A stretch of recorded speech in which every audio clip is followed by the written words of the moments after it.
എബ്രായരിൻ പുസ്തകം 12-ാം അധികാരം. എബ്രായ ലേഖനം 12-ാം അധ്യായം.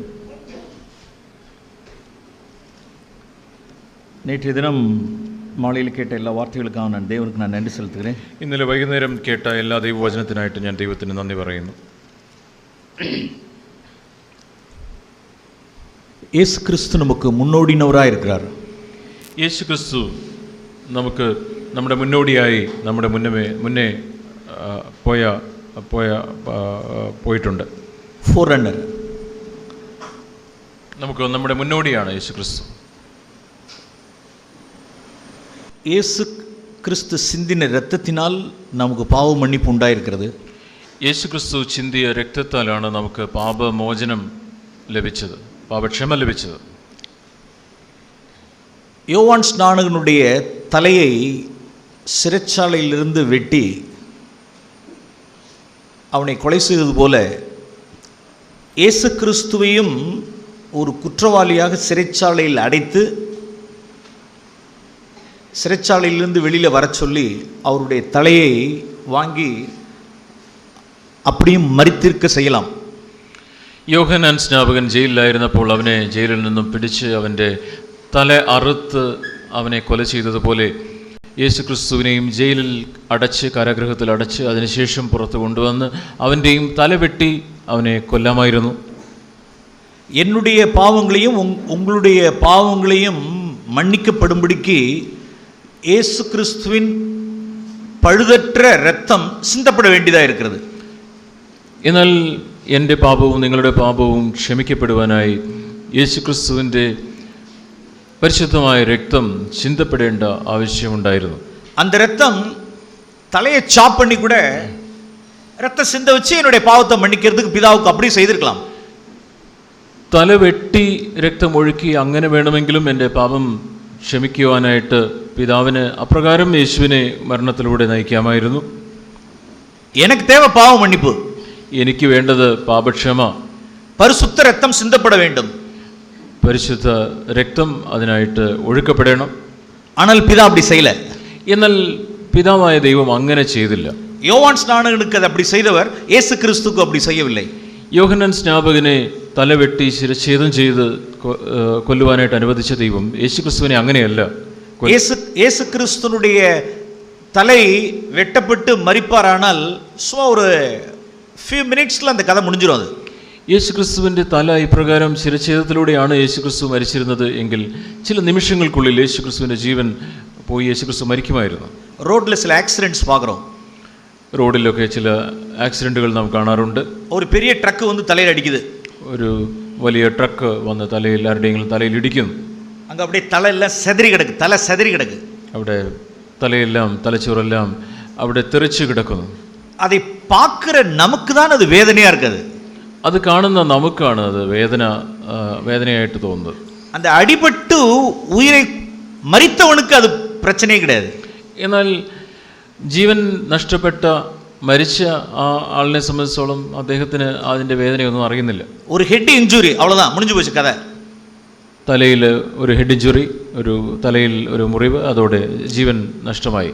யோவான் ஸ்நானகனுடைய தலை சாப்பாயிடுச்சு. യോഹന്നാൻ സ്നാപകന്റെ തല അപ്രകാരം വെട്ടപ്പെട്ടു, അവൻ മരിച്ചു. அவ்வளவுதான், இவ்வளவு நேரத்தில் முடிஞ்சு போச்சு கதை. ഒരു നിമിഷം കൊണ്ട് ജീവൻ പോയി. இப்படி இயேசு கிறிஸ்துனுடைய உயிரை மரிக்கிறதுக்கு பிதா നിയമിക്കല. യേശു ക്രിസ്തുവിൻ്റെ ജീവൻ ഇപ്രകാരം പോകുവാനായിട്ടല്ല യേശു ക്രിസ്തു ദൈവം തീരുമാനിച്ചത്.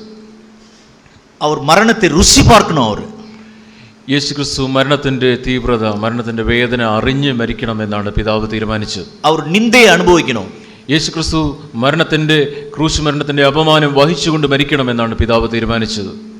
ഗെത്സമനയിലിருந்து കൊൽക്കത്ത വരെ அந்த ராத்திரி நேரத்தில் அவர் இங்கே இழுக்கடிக்கப்பட்டது 5 miles டிஸ்டன்ஸ். 5 miles. அன்னா, காய்பார், கோர்ட், பைலட் ஹவுஸ், ஏரோது, எகைன் பிலாத் எல்லாம் அவர் டிராவல் பண்ண ராத்திரி நேரம் 5 miles he traveled that night. He was here and there. 5 മൈലുകൾ അവിടെ നിന്ന് ഗെത്സമനയിൽ നിന്ന് ഗോൽഗോഥ വരെ അവനെ ആളുകൾ അങ്ങോട്ടും ഇങ്ങോട്ടും ഉന്തിയും തള്ളിയും അവനെ ഉപദ്രവിച്ച് അങ്ങനെ ആ ക്രൂശ് ചുമന്ന് അവൻ യാത്ര ചെയ്യേണ്ടിയിരുന്നു. ஏனென்றால் நம் யாவருக்கும் ஒரு முன்னோடியாக இருக்க வேண்டியதாக இருக்கிறது. കാരണം നമുക്കെല്ലാവർക്കും യേശു ക്രിസ്തു നമ്മുടെ മുന്നോടിയായി நம்முடைய captain of salvation captain of salvation அவர் നമ്മുടെ രക്ഷയുടെ നായകനായി അവൻ മുന്നമേ പോകേണ്ടിയിരുന്നു. ஆகையினால் அவரை ഉപദ്രവപ്പെടുത്തുவது പിതാவுக்கு ஏற்றதாக இருந்தது. അതുകൊണ്ട് യേശു ഈ വേദനയിലൂടെ കടന്നു പോകുവാനായിട്ട് ദൈവം അനുവദിച്ചു. അവർ നിന്ദை അവമാനം പടുவது പിതാவுக்கு ஏற்றதாக இருந்தது. അവൻ നിന്ദയും അപമാനവും അനുഭവിച്ച് ക്രൂശ് മരണത്തിലൂടെ കടന്നു പോകുന്നത് പിതാവിന് അത് ഉചിതമായി തോന്നി. ഫോർ എക്സാമ്പിൾ ഉദാഹരണത്തിന് சொல்ல விரும்புகிறேன். ഞാൻ ഒരു ഉദാഹരണം പറയട്ടെ. കഴിഞ്ഞ നൂറ്റാണ്ടിൽ ചൈനാവുடைய அப்போஸ்தலன் சொல்லப்படுற വാച്ച്മാൻ നീയുടെ வாழ்க்கையில் ചൈനയുടെ അപ്പോസ്തലൻ എന്ന് അറിയപ്പെടുന്ന വാച്ച്മാൻ നീയുടെ ജീവിതം அவருடைய கோர்ட்ல ஏத்தி ஷாங்காயினுடைய கோர்ட்ல 1000 சொச்சம் more than 1000 pages of FIR കുറ്റപത്രിക അവർ മേലെ വാസിக்கிறாங்க. വാച്ച്മാനിയെ കുറിച്ച് അവിടെ ചൈനയിൽ ഷാങ്ഹായിലെ കോടതിയിൽ 1000-ലധികം പേജുകളുള്ള കുറ്റപത്രിക അവനെതിരെ എഴുതി അവർ വായിക്കുകയാണ്. 5 മേജർ കുറ്റച്ചാട്ടുകൾ അവർ മേലെ 5 പ്രധാനമായ കുറ്റങ്ങളാണ് അവനെതിരെ ആരോപിച്ചിരിക്കുന്നത്. അതിൽ ഒരു കുറ്റച്ചാട്ട് என்னவென்றால் അതിൽ ഒരു കുറ്റം ഇതാണ്. இன்னைக்கு இருக்கிற மாதிரி இந்த ஃப்ளெக்ஸ் போர்டுலாம் அன்றைக்கெல்லாம் கிடையாது. ஃப்ளெக்ஸுங்கிறதெல்லாம் போர்டெல்லாம் அந்த நாட்களில் கிடையாது. ആ കാലഘട്ടത്തിൽ ഇന്നുള്ളതുപോലെ ഈ ഫ്ലെക്സ് ബോർഡൊന്നും ഇല്ല. എല്ലാം ഡ്രോയിങ്സ് தான், എല്ലാം ഓവിയങ്ങൾ தான். എല്ലാം അന്ന് എല്ലാവരും എന്തെങ്കിലും ഇപ്രകാരം ഡിസ്പ്ലേ ചെയ്യണമെങ്കിൽ അവരെഴുതി വരയ്ക്കും. ஷாங்காய் சிட்டியில் ஃபுல்லாக வாட்ச்மேனியே இப்படி கேவலமாய் கேலி சித்திரம் வரைஞ்சிருந்தாங்க. ആ ഷാങ്ഹായിലെ പട്ടണത്തിലെ തെരുവുകളിലെല്ലാം എല്ലായിടത്തും വാച്ച്മാനിയുടെ കുറ്റങ്ങളും വാച്ച്മാനിയെ കളിയാക്കി ചിത്രങ്ങളും ഒക്കെ കുറ്റാരോപണങ്ങളും ഒക്കെ അവിടെ ചുമരുകളിൽ പതിച്ചിരുന്നു. ഒരു കേലി ചിത്രം என்னவென்றால் അതിലുള്ള അവനെ കളിയാക്കുന്ന ഒരു ചിത്രം ഇപ്രകാരമായിരുന്നു. ചർച്ചിനുடைய ഓഫറിംഗ് മണിയെ വാച്ച്മാൻ നീട്ട് இப்படி കൊടുக்கறாங்க. அப்படி അവിടെ ചർച്ചിന്റെ ഓഫറിംഗിൽ എടുത്ത പൈസ വാച്ച്മാനിയുടെ കയ്യിലേക്ക് ആളുകൾ കൊടുക്കുന്ന ഒരു ചിത്രം. അതേ പടത്തിലെ இன்னொரு പാർട്ട് என்னவா இருக்கு என்றால் വാച്ച്മാൻ നീ കൊണ്ടുപോയി പ്രോസ്റ്റിറ്റ്യൂട്ട്സ് കൊണ്ടുവരാറ്. അത് വാച്ച്മാൻ അത് കൊണ്ടുപോയി വേശ്യമാർക്ക് കൊടുക്കുന്നത് അതേ ചിത്രത്തിൽ തന്നെ കാണിച്ചിരിക്കുന്നു. എவ்வளவு பெரியதான நிந்தை இது! എത്ര വലിയ നിന്ദയാണ്! എவ்வளவு பெரிய தேவ மனுஷன்! ഇത്ര വലിയ ദൈവദാസനായ ഈ സഹോദരന് അദ്ദേഹത്തിന് അനുഭവിക്കേണ്ടി വന്ന നിന്ദ. சர்ச்சுக்கு ஊழியத்துக்காக கொடுத்த பணத்தை லூட் பண்ணி ப்ராஸ்டியூட்ஸ் அனுபவிக்கிறாயா வாட்ச்மேன் நீ. அதனால தான் சைனா கோர்ட் அவர் தூக்கி ஜெயில அடைச்சிருக்கான்னு சொல்லிட்டு ஊரே பேச்சு. അവിടെ ആ നഗരത്തിൽ ആ സ്ഥലത്തെല്ലാം ആളുകളുടെ ഇടയിൽ സംസാരം. ഈ വാച്ച്മാനിയെ ജയിലിൽ അടച്ചതിൻ്റെ കാരണം ഇതാണ്. സഭയിൽ ആളുകൾ മിനിസ്ട്രിക്കായിട്ട് കൊടുത്ത പണം എടുത്ത് അവൻ ആ പണം വേശ്യകളുടെ അടുത്ത് കൊണ്ടുപോയി ചെലവാക്കി. അതുകൊണ്ടാണ് അവനെ പിടിച്ച് ജയിലിലടച്ചത് എന്നാണ് ആളുകളുടെ ഇടയിൽ കിംവദന്തി പരന്നത്. ഇപ്പൊ இந்த வாட்ச்மேன் நீ இயேசு கிறிஸ்துனுடைய தலையை ஒரு நிமிஷத்துல தலையை எடுத்துட்டு அவர் மரிச்சிருந்தாருன்னு வச்சுங்க. இப்போ வாட்ச்மேன் நீ கூட என்ன கூட கேட்கலாம் அப்படின்னா, என்ன ஆண்டவரே உங்களை காட்டிலும் நான் அதிகமாக பாடு அனுபவிச்சிட்டேன்னு சொல்ல முடியும். இப்போ യേശു ക്രിസ്തുവിൻ്റെ തല ഒരു നിമിഷം കൊണ്ട് യേശു ക്രിസ്തു ജീവൻ വെടിഞ്ഞ് മരിച്ചിരുന്നെങ്കിൽ വാച്ച്മാനി ഈ തീവ്രമായ നിന്ദയിലൂടെ കടന്നു പോകുമ്പോൾ ഒരുപക്ഷെ വാച്ച്മാനിക്ക് പറയാം, കർത്താവെ അങ്ങ് അനുവദിച്ചതിലും കൂടുതൽ നിന്ദയും വേദനയും എനിക്ക് അനുഭവിക്കേണ്ടി വരുന്നല്ലോ. യേശു ക്രിസ്തു കാലാകാലമായി എല്ലാവർക്കും അവർ മുന്നോടിനവരായിരിക്കാർ. എല്ലാ കാലങ്ങളിലുമുള്ള എല്ലാ ആളുകൾക്കും ഒരു മുന്നോടിയായി മുൻമാതൃകയായിട്ടാണ് യേശു ക്രിസ്തു പോയത്. നാം ഇങ്ങനെ വാസിக்கிறோம். നാം ഇവിടെ വായിക്കുന്നു, இந்த பூமியில யாருக்குமே அவமானத்தை സഹിக்க தெரியாது. ഈ ഭൂമിയിൽ ആർക്കും അപമാനം നിന്ന അത് സഹിക്കുവാനായിട്ട് അവർക്കറിയില്ല. നാം പേപ്പറിലെല്ലാം വാസിப்போம். പേപ്പറിൽ ന്യൂസ് പേപ്പറിൽ നാം പത്രത്തിലൊക്കെ വായിക്കാറുണ്ട്. സൂസൈഡ്, ദേ കമ്മിറ്റഡ് സൂസൈഡ് அப்படின்னு இருக்கும். അവർ തൂങ്ങി മരിച്ചു എന്ന് നാം വായിക്കാറുണ്ട്. അവമാനത്തെ താങ്കാതെപിടിക്ക് അവർക്ക് ജീവിതത്തിൽ പ്രശ്നങ്ങളെ നേരിടുവാൻ അപമാനത്തെ സഹിക്കുവാൻ മനസ്സില്ലാതെ അവർ ജീവനെ വെടിഞ്ഞു. നാം ബൈബിളിൽ കൂടെ ഒരു മേനെ பார்க்கிறேன். സൗൽ രാജ, കിങ് സൗൽ. നാം ബൈബിളിൽ പോലും ശൗൽ രാജാവിൻ്റെ കാര്യം നാം വായിക്കുന്നല്ലോ. அவனுடைய வாழ்க்கையினுடைய முடிவு எப்படி இருக்கிறது என்றால், விருத்த சேதனம் இல்லாத இந்த பிலிஸ்தீயர்களால் நான் அவமானப்படாதபடிக்கு நானே என் ஈட்டில குத்தி நான் சாவுட்டுன்னு சொல்லிட்டு அவன் மரித்தான். അവിടെ ശൗലിൻ്റെ അവസാനം നമുക്കറിയാമല്ലോ. ഈ ഫിലിസ്തീനാൽ ഞാൻ കൊല്ലപ്പെടാതിരിക്കേണ്ടതിന് അവൻ തന്നെ വാളിൻ്റെ മേൽ വീണ് അവൻ ആത്മഹത്യ ചെയ്യുന്നതായിട്ടാണ് നാം വായിക്കുന്നത്.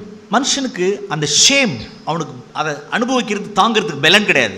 മനുഷ്യനെ സംബന്ധിച്ചോളം ഈ ലജ്ജ, നാണക്കേട്, അപമാനം സഹിക്കുവാനായിട്ട് അവന് മനസ്സില്ല, അവന് ത്രാണിയില്ല.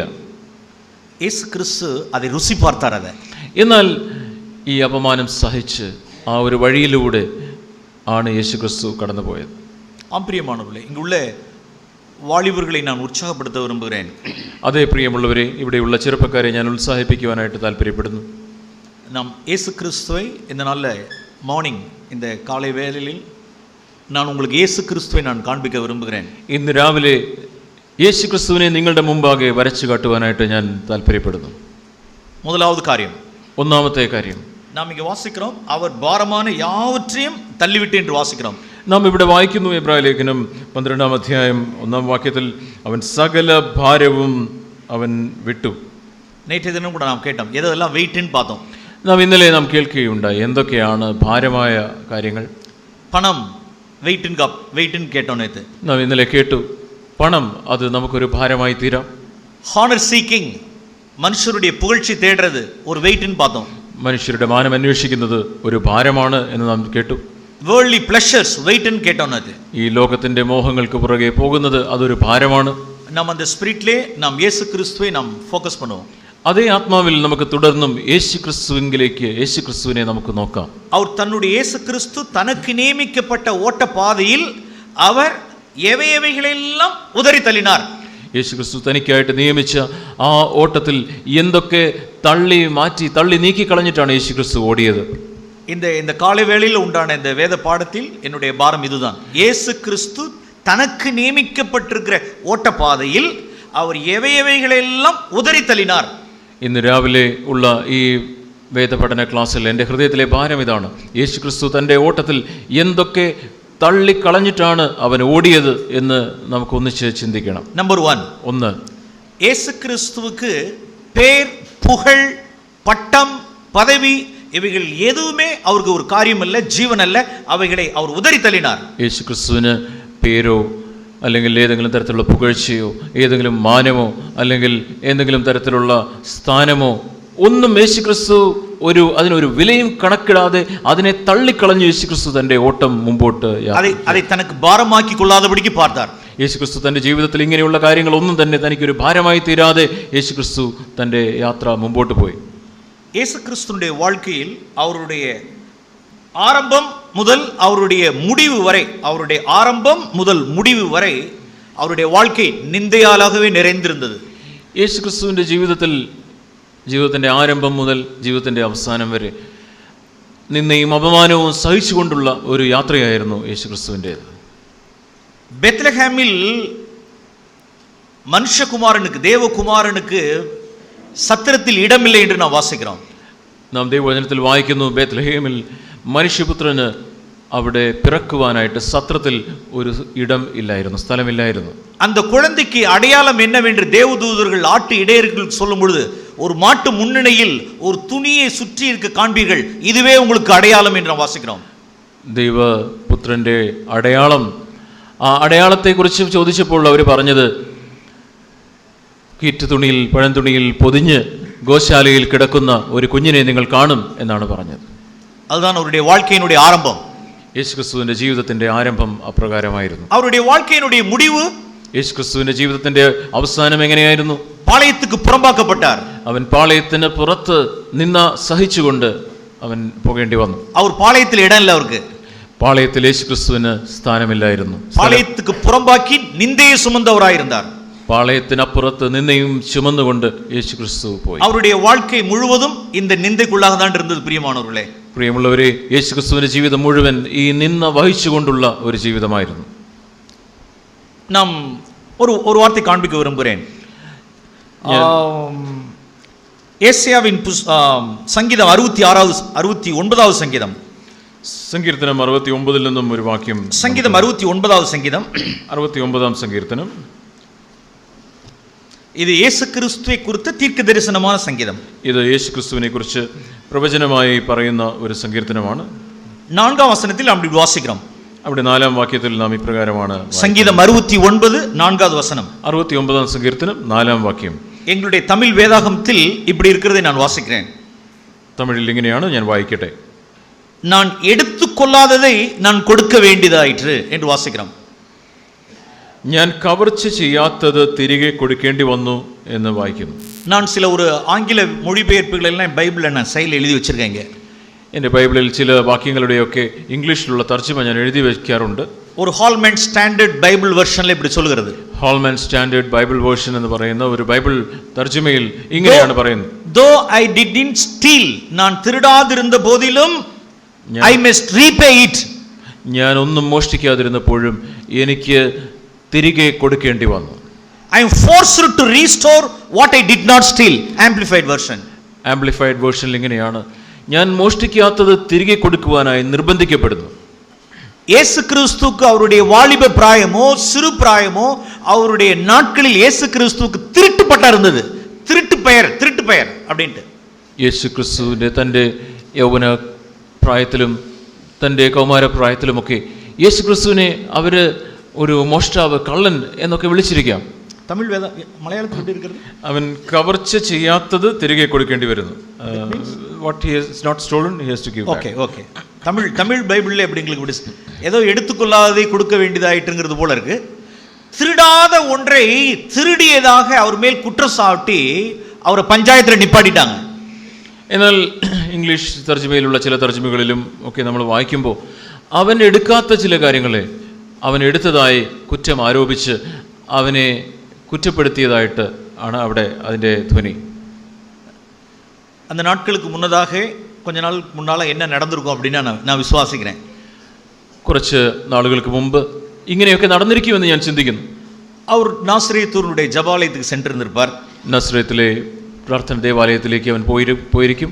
அது ஒரு வழக்கமான காரியம், அவருடைய வழக்கமான காரியம். அவருது സ്ഥിരമായി സാധാരണ ചെയ്യാറുള്ള ഒരു കാര്യം. அவர் தான் ரொம்ப ஃப்ரண்ட் லைனில் இருப்பார். இங்கே உள்ள வாலிப பிள்ளைகள் போல ஃப்ரண்ட் லைனில் இருப்பார். அவர் ഇവിടെയുള്ള ഈ ചെറുപ്പക്കാരെ പോലെ യേശു ക്രിസ്തു ആലയത്തിൽ ചെന്ന് ഏറ്റവും മുന്നിൽ വന്നിരിക്കും. புலம்பல் புஸ்தகம் லாமெண்டேஷன்ஸுடைய புஸ்தக சுருள் அவர் கையில் எடுத்து கொடுத்துருந்துருப்பாங்க. ഒരുപക്ഷെ അപ്പോൾ ഈ വിലാപങ്ങളുടെ പുസ്തകം അവൻ്റെ കയ്യിലേക്ക് എടുത്തു കൊടുത്തിട്ടുണ്ടാവും. அவர் எடுத்தது வாசிச்சிருப்பார். യേശു ക്രിസ്തു വിലാപങ്ങളുടെ പുസ്തകം എടുത്ത് വായിക്കും. இள வயதில் மனுஷன் நிந்தையும் அவமானத்தையும் சுமக்கிறது மனுஷனுக்கு நல்லது, வாலிப பையனுக்கு நல்லது அப்படிங்கிறத அவர் வாசிச்சிருப்பார். യൗവന പ്രായത്തിൽ നുകം ചുമക്കുന്നത് യുവാവിന് നല്ലത്, യുവാക്കൾക്ക് നല്ലത് എന്നുള്ളത് വിലാപങ്ങളുടെ പുസ്തകത്തിൽ നിന്ന് അവൻ വായിച്ചിട്ടുണ്ടാവും. வாலிப பிள்ளைகள் நீங்கள் பார்க்கணும். യുവാക്കളെ നിങ്ങളത് നോക്കണം. புக் ஆஃப் லாமெண்டேஷன்ஸ், വിലാപങ്ങൾ 3-ാം அதிகாரத்தில் வாசிக்கிறோம். 3-ാം അധ്യായം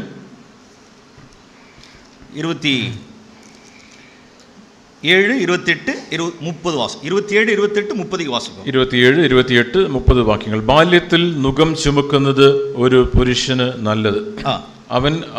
അവൻ്റെ മേൽ വെച്ചിരിക്കൊണ്ട് അവൻ തനിച്ച് മൗനം ആയിരിക്കട്ടെ. തന്നെ അടിക്കുന്നവന് അവൻ കവിൾ കാണിക്കട്ടെ. അവൻ വേണ്ടുവോളം നിന്ന അനുഭവിക്കട്ടെ. തന്നെ അടിக்கிறவனுக்கு தன் கன்னத்தை காட்டி நிந்தையால் நிறைந்திருப்பானாக. തന്നെ അടിക്കുന്നവന് തൻ്റെ കവിൾ കാണിച്ച് അവൻ വേണ്ടുവോളം നിറഞ്ഞിരിക്കട്ടെ, വേണ്ടുവോളം നിന്ന് അനുഭവിക്കട്ടെ. ഇതെല്ലാം ഒരു നാസറേത്തൂർ ജപാലയത്തിൽ കേട്ട വാർത്തകൾ. അതെല്ലാം ഇത് നസ്രത്തിലെ ആ ദേവാലയത്തിൽ ഇരിക്കുമ്പോൾ യേശു ക്രിസ്തു വായിച്ച അല്ലെങ്കിൽ യേശു ക്രിസ്തു കേട്ട വാക്യങ്ങളാണ്. ആണ്ടവരേ, இந்த வார்த்தையை நான் எடுத்துக்கிறேன். ദൈവമേ, ഈ വാക്യത്തെ ഞാൻ എൻ്റെ ഹൃദയത്തിലേക്ക് ഞാൻ ഏറ്റെടുക്കുന്നു. ഒരു വാരം 10 നാൾ കழிച്ച് അവർക്ക് എന്നാ സോധന വന്നിരിക്കും அப்படின்னா, ഒരുപക്ഷെ ഒരാഴ്ച 10 ദിവസം കഴിഞ്ഞ് അവന് വന്നിരിക്കുന്ന പരീക്ഷ ഇപ്രകാരമായിരിക്കാം. അവർക്ക് திருட்டு பட்டம் கட்டினாங்க. അവനെ ആളുകൾ ഇവൻ മോഷ്ടാവാണ്, കള്ളനാണ് എന്ന് അവനെ കുറിച്ച് തെറ്റായി കുറ്റാരോപണം നടത്തിയിരിക്കും. ആണ്ടവരേ, ഞാൻ திருடலையே. ദൈവമേ, ഞാനൊന്നും കവർച്ച ചെയ്തില്ലല്ലോ, ഞാനൊന്നും മോഷ്ടിച്ചില്ലല്ലോ. என்னை இதை மாதிரி இப்படி ஃபோர்ஸ் பண்ணி என்னை கொடுக்க சொல்றாங்களே, என்னை அவமானப்படுத்துறாங்களே அப்படின்னு சொல்லிட்டு ஆண்டவர்கிட்ட கேட்கும் பொழுது 10 நாளைக்கு முன்னால என்ன வசனத்தை கேட்ட அதுதான் அது. ദൈവമേ, ഞാനൊന്നും കവർച്ച ചെയ്യാതെ എന്നെ കൊണ്ട് തിരികെ കൊടുക്കുവാനായിട്ട് നിർബന്ധിക്കുന്നല്ലോ, ഞാനൊന്നും ചെയ്തില്ലല്ലോ എന്ന് ദൈവത്തോട് എന്തുകൊണ്ടാണ് ദൈവമേ ഇങ്ങനെ എന്നത് പിതാവിനോട് അവൻ പ്രാർത്ഥിക്കുമ്പോൾ പിതാവ് പറയും, നീ 10 ദിവസം മുമ്പ് നീ ഈ എൻ്റെ വചനത്തിൽ നിന്നും എന്താണ് വായിച്ചത്? இந்த வழியா நீ போகணும், நீ ഈ വഴിയിലൂടെ നീ യാത്ര ചെയ്യേണ്ടതുണ്ട്. ഇതെല്ലാം ട്രെയിനിങ്. ഇതൊക്കെ നിന്റെ ഒരു പരിശീലനമാണ്. കൽവാരി സിലുവയ്ക്ക് ഏറുവதற்கு முன்னதாக இப்பொழுதே உனக்கு ட்ரெயினிங். இதெல்லாம் കാൽവരി ക്രൂശിൽ നീ മരിക്കുന്നതിന് മുമ്പ് നീ പോകേണ്ട യാത്രയിലുള്ള പരിശീലനമാണ് ഇതൊക്കെ. நீ ஒரு பெரிய தேச குற்றவாளியாய் கருதப்படுவதற்கு முன்னதாக சும்மா ஒரு சோட்டா மேட்டர் அனுபவி. ഒരു മുഴുവൻ ലോകത്തിൻ്റെയും കുറ്റമേറ്റെടുത്തുകൊണ്ട് കുറ്റവാളിയായ എല്ലാവരുടെയും മുമ്പിൽ നിന്നെ ഉയർത്തുന്നതിന് മുമ്പാകെ ഇതൊക്കെ ചെറിയ ചെറിയ ചെറിയ ചെറിയ കാര്യങ്ങൾ ഇത് അനുഭവിച്ച് നീ പരിശീലനം ഏൽക്കുക. ஆண்டவர் அதை அனுபவிச்சார். அதை കർത്താവ് അത് അനുഭവിച്ചു. பிரியமானவர்களே, അതേ പ്രിയമുള്ളവരെ, இதை யாரும் இந்த வாலிப பிராயத்தில் நம்ம ஈஸியாக கேட்டுட்டு போயிடலாம். இவைகளை நாம் ஈஸியாக നമ്മുടെ യൗവനപ്രായത്തിൽ ഇതൊക്കെ വളരെ എളുപ്പത്തിൽ കേട്ട് നമുക്ക് പോകുവാനായിട്ട് കഴിയും. நான் ஸ்கூலில் இத்தனை வருஷங்களாக நான் ஆசிரியராக இருந்திருக்கிறேன். ഞാൻ ഇത്രയും കുറേ വർഷങ്ങളായി ഞാൻ സ്കൂളിൽ അധ്യാപകനായി പഠിപ്പിക്കുകയാണ്. சில பிள்ளைகள் ஸ்கூலில் திருடிடுவாங்க. സ്കൂളിൽ വന്ന് ചില കുട്ടികൾ എന്തെങ്കിലും തരത്തിലുള്ള മോഷണം നടത്തും. പണത്തെയോ മറ്റു പൊരുட்களையோ പിള്ളേங்க திருடிடுவாங்க. പണം അല്ലെങ്കിൽ ഏതെങ്കിലും വസ്തുവകൾ അവിടെ നിന്ന് സ്കൂളിൽ നിന്ന് മോഷ്ടിച്ചു കൊണ്ടുപോകും. அதை கையுமையுமா பிள்ளைங்க டீச்சர்ஸ் பிடிச்சிருவாங்க. അപ്പോൾ അധ്യാപകർ അത് കൈയോടെ തൊണ്ടിയോടെ സുണ്ടി സഹിതം അവരെ പിടിക്കും. அவனை சில விஷயங்களை கேட்டிருந்துருப்பாங்க. போனால் அந்த பிள்ளைகள் போய் வீட்டில் என்ன செஞ்சுருவாங்கன்னு கேட்டால் இல்லாத பொல்லாத சொல்லி விட்டுருவாங்க, ஒத்துக்க மாட்டானுங்க. ഇവർ ഈ കുട്ടികൾ എന്ത് ചെയ്യുമെന്ന് വെച്ചാൽ അവരവരുടെ വീട്ടിലേക്ക് പോയി അവരുടെ തെറ്റ് സമ്മതിക്കാതെ വീട്ടിൽ പോയി പ്ലേറ്റ് മാറ്റി വേറെ കഥ വീട്ടിൽ പറയും. നേരെ സ്കൂളിൽ ടീച്ചേഴ്സ് വരുവാங்க, அந்த பேரண்ட்ஸ் வருவாங்க. അപ്പോൾ സ്കൂളിലേക്ക് നേരെ അവരുടെ മാതാപിതാക്കൾ സ്കൂളിലേക്ക് വരും. எப்படி என் பிள்ளை நீங்கள் வந்து திருட்டு பட்டம் கட்டினீங்க, നിങ്ങൾ എന്തിനാണ് എൻ്റെ മകനെ ഇപ്രകാരം കള്ളൻ എന്ന് നിങ്ങൾ പേര് കൊടുത്തത്, അവനെ എന്തിനാണ് നിങ്ങൾ തെറ്റായി അവനെ കുറ്റപ്പെടുത്തുന്നത്? ഭയങ്കരമായി ഫൈറ്റ് பண்ணுவாங்க. അധ്യാപകരോട് വളരെ ശക്തിയോടെ അവരെ ശണ്ടയിടും, വഴക്കുണ്ടാക്കും. അവൻ കാപ്പി അടിച്ച് മാറ്റിയിരിപ്പാൻ. ചിലപ്പോൾ പരീക്ഷയിൽ കോപ്പി അടിച്ച് അവനെ പിടിച്ചിട്ടുണ്ടാവും. അവൻ പാരന്റ്സിന് നല്ല ഒരു ഗുഡ് ലുക്കാ കൊടുത്തിട്ട് ഇരുപ്പാൻ, അവൻ ഏമാത്തിട്ട് ഇരുപ്പാൻ. എന്നാൽ പേരൻസിന്റെ അടുത്ത് അവൻ ഏറ്റവും നല്ല വിശുദ്ധനായിട്ടുള്ള ഒരു ചിത്രമാണ് അവൻ മാതാപിതാക്കൾക്ക് കൊടുക്കുക. പിള്ളേകൾ അപ്പടിയേ നമ്പുവാങ്ങ. അപ്പോൾ ഉടനെ മാതാപിതാക്കൾ അതുപോലെ വിശ്വസിക്കും. ഇങ്ങ வந்து സ്കൂളിൽ പിള്ളേകൾക്കാ ഫൈറ്റ് பண்ணுவாங்க. എന്നിട്ട് തിരിച്ച് സ്കൂളിലേക്ക് വന്ന് തങ്ങളുടെ മക്കൾക്ക് വേണ്ടി അവർ അധ്യാപകരോട് വഴക്കുണ്ടാക്കും. എപ്പടി എൻ പിള്ളേക്ക് തിരുട്ട് പട്ടം കട്ടലാ, നിങ്ങൾ എന്തിനാണ് എൻ്റെ മകളെ ഇതുപോലെ കോപ്പി അടിച്ചെന്ന് നിങ്ങൾ എന്തിനാണ് കുറ്റാരോപണം നടത്തുന്നത്? പ്രിയമാനവர்களே, அந்த ஃப்ளஷ் தான் நம்மள்ட்ட இருக்கு. അതേ പ്രിയമുള്ളവരെ, നമ്മുടെ ജഡം ഇപ്രകാരമുള്ള ജഡമാണ്. இதே ஃப்ளஷ் தான் இயேசு கிறிஸ்துவினிடத்தில் இருந்தது. യേശു ക്രിസ്തുവിനും ഇങ്ങനെ ഒരു ജഡമുണ്ടായിരുന്നു. ஆண்டவர் ஒருபோது என்ன செய்யல, அவரே இதை என் மேல் அமர்த்தி வைத்தார், அவரே பிதாவே இதை என் மேல் வைத்தார் என்று മൗനമായി இருந்தார். എന്നാൽ യേശു ക്രിസ്തു ഇങ്ങനെയുള്ള സാഹചര്യങ്ങളിലൂടെ അവൻ കടന്നുപോയപ്പോൾ, തെറ്റിദ്ധരിക്കപ്പെട്ടപ്പോൾ, ദൈവം അറിയാതെ അല്ല, ദൈവമാണ് ഈ സാഹചര്യം എനിക്ക് അനുവദിച്ചത് എന്ന് പറഞ്ഞ് ദൈവത്തിന്റെ മുമ്പാകെ അവൻ മൗനമായിരുന്നു. இயேசு கிறிஸ்துக்கு அவர் இருந்த நாட்களில் தேவைப்படல அப்படின்னா, அவரால் ஒரு ஆதாயம் தேவைப்படுதுன்னா அவர் யோசேப்பின் குமாரன் சொல்லுவாங்க. യേശു ക്രിസ്തുവിൻ്റെ കാലഘട്ടത്തിലുള്ള ആളുകൾക്ക് അവർക്ക് എന്തെങ്കിലും യേശു ക്രിസ്തുവിൽ നിന്നും ഒരു സഹായം വേണം എന്നുണ്ടെങ്കിൽ അവർ യേശു ക്രിസ്തുവിനെ യോസഫിന്റെ മകൻ എന്ന് വിളിക്കും. യേശു ക്രിസ്തുവെ പിടിക്കില്ല அப்படின்னு சொன்னா அவர் மரியாளின் மகன் சொல்லுவாங்க. യേശു ക്രിസ്തുവിനെ അവർക്ക് ഇഷ്ടമില്ല, യേശു ക്രിസ്തുവിനെ ഒന്ന് കളിയാക്കണമെങ്കിൽ യേശു ക്രിസ്തുവിനെ ഇവൻ മറിയയുടെ മകനാണെന്ന് പറയും. அது என்ன மரியாளின் மகள்னா தெரியாது, அந்த மரியாளுடைய மகன் அப்படிம்பாங்க. നിങ്ങൾക്ക് മനസ്സിലായില്ലേ? മറിയയുടെ മകൻ, ആ മറിയയുടെ മകനാണിത് എന്ന് പറയും. அந்த கல்யாணத்துக்கு முன்னாலே, திருமணத்துக்கு முன்னாலே, சோ அதான் அந்த ആ മറിയ, അതായത് നിങ്ങൾക്ക് അറിയാമല്ലോ, കല്യാണം കഴിക്കുന്നതിന് മുമ്പ് കൊച്ചുണ്ടായില്ലേ, ആ മറിയയുടെ മകനാണിത്. പരിസേയர்கள் അവരെ ഏറ്റി വിടുവാங்க, അവർ കോപപ്പെടുമ്പടി ഏറ്റി വിടുവാங்க അവരെ. പരീശന്മാർ അവനെ എങ്ങനെയെങ്കിലും കോപിപ്പിക്കുവാനായിട്ട് എന്തെങ്കിലും പറഞ്ഞ് അവനെ കുത്തിക്കൊണ്ടിരിക്കും. എപ്പാ എங்களுக்கு ഒരു അപ്പ ഉണ്ടടാ, എங்களுக்கு ഒരു അപ്പ ഉണ്ട്, ഉനക്ക് ഞങ്ങൾക്കൊക്കെ സ്വർഗത്തിൽ, പരീശന്മാർ പറയും, ഞങ്ങൾക്ക് സ്വർഗത്തിൽ ഒരു പിതാവാണുള്ളത്, നിനക്കോ? അപ്പ അവരെ ഏറ്റി വിടുന്നത്, അവരെ അവമാനപ്പെടുത്തുന്നത്, അവരെ യേശു ക്രിസ്തുവിനെ നിന്ദിക്കുകയും യേശു ക്രിസ്തുവിനെ കുത്തി നോവിക്കുകയും ചെയ്യുന്ന വാക്കുകൾ. അവരുടെ നാസറേത്ത് வாழ்க்கை, അവരുടെ നസ്രത്തിലെ യേശു ക്രിസ്തുവിന്റെ നസ്രത്തിലെ നാட்கள், തന്റെ ശുശ്രൂഷയുടെ കാലം. മത്തായി എഴുതിയ സുവിശേഷം 9-ാം അധികാരം. മത്തായി 9-ാം അധ്യായം എഴുതിയ സുവിശേഷം. മത്തായി എഴുതിയ സുവിശേഷം 9-ാം അധികാരം. മത്തായി 9. നാം യേശു ക്രിസ്തുവിനെ നാം ധ്യാനിக்கிறோம். നാം യേശു ക്രിസ്തുവിനെ കുറിച്ച് ചിന്തിക്കുകയാണ്, ധ്യാനിക്കുകയാണ്. മത്തായി 11-ാം അധികാരം. ക്ഷമിക്കണം, മത്തായി 11-ാം അധ്യായമാണ്. அவருடைய பெயர்கள், இயேசு கிறிஸ்துக்கு இருந்த அவர் சம்பாதித்துக் கொண்ட பெயர்கள் எல்லாம் என்னென்ன பெயர்கள் என்றால், യേശു ക്രിസ്തുവിന് ആളുകൾ കൊടുത്ത പേരുകൾ എന്തൊക്കെയാണെന്ന് നിങ്ങൾ ശ്രദ്ധിക്കുക. 19-ാം വചനത്തിൽ വാസിக்கிறோம். 19-ാം വാക്യം. ഭോജന പ്രിയൻ, തിന്നും കുടിച്ചും കൊണ്ട് വന്നു, തിന്നിയും കുടിയനുമായ മനുഷ്യൻ. മധുപാന പ്രിയൻ, തിന്നി കുടിയനുമായ മനുഷ്യൻ, பாவிகளுக்கு சிநேகிதன், പാപികളുടെ സ്നേഹിതൻ. நாம் இங்க வாசிக்கிறோம். ഇവിടെ നാം വായിക്കുന്നു. அப்படின்னா பெருந்திண்டி, குடிகாரன், ഫ്രണ്ട് ഓഫ് സിന്നേഴ്സ്, என்ன இருக்கு? ഇവിടെ 3 പേര്. ഇവനൊരു തീറ്റിക്കാരൻ, കുടിയൻ, പാപികളുടെ സ്നേഹിതൻ. ഓക്കെ. യോഹന്നാൻ എഴുതിയ സുവിശേഷം 7-ാം അധികാരം. യോഹന്നാൻ 7-ാം അധ്യായം. യോഹന്നാൻ 7-ാം അധികാരം 12-ാം വചനം. യോഹന്നാൻ 7-ന്റെ 12-ാം വാക്യം വാസിപ്പോ. പുരുഷാരത്തിൽ അവനെക്കുറിച്ച് വളരെ കുശുകുശുപ്പ് ഉണ്ടായി.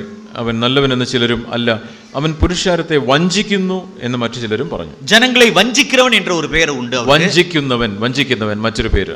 8-ാം അധികാരത്തിൽ വാസിக்கிறோம். 8-ാം അധ്യായം 48-ാം വചനത്തിൽ വാസിக்கிறோം. അവിടെ 8-ാം അധ്യായം 48-ാമത്തെ വാക്യം. പിശാച് പിടിത്തവൻ என்றுം സമാരിയൻ என்றுം നാം சொல்லுகிறது சரி என்றார்கள். അവിടെ പറയുന്നു 48-ാം വാക്യം, നീ ഒരു ശമര്യൻ, നിനക്ക് ഭൂതമുണ്ട് എന്ന് ഞങ്ങൾ പറയുന്നത് ശരിയല്ലയോ എന്ന് ചോദിക്കുന്നു. ശമര്യൻ, ഭൂതമുള്ളവൻ, കുടിയൻ, പെരുന്തിണ്ടി, തീറ്റിക്കാരൻ, ഫ്രണ്ട് ഓഫ് സിന്നേഴ്സ്, പാപികളുടെ സ്നേഹിതൻ, വഞ്ചിക്കുന്നവൻ.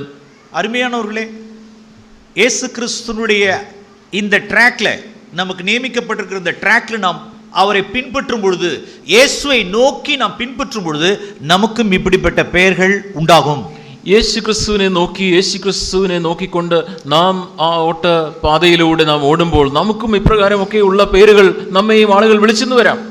ജനങ്ങളെ വഞ്ചിക്കുന്നവൻ, ഇവൻ ജനങ്ങളെ വഞ്ചിക്കുന്നവനാണ്.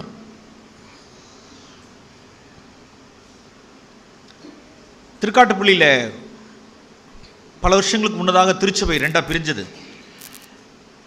അനേക വർഷങ്ങൾക്ക് മുമ്പ് തിരുക്കാട്ടുപള്ളിയിലുള്ള ദൈവസഭ അത് 2 ഭാഗമായിട്ട് സെപ്പറേറ്റ് ചെയ്ത് പിരിഞ്ഞ് മാറിയ ഒരു കാലഘട്ടം ഞാൻ ഓർക്കുന്നു.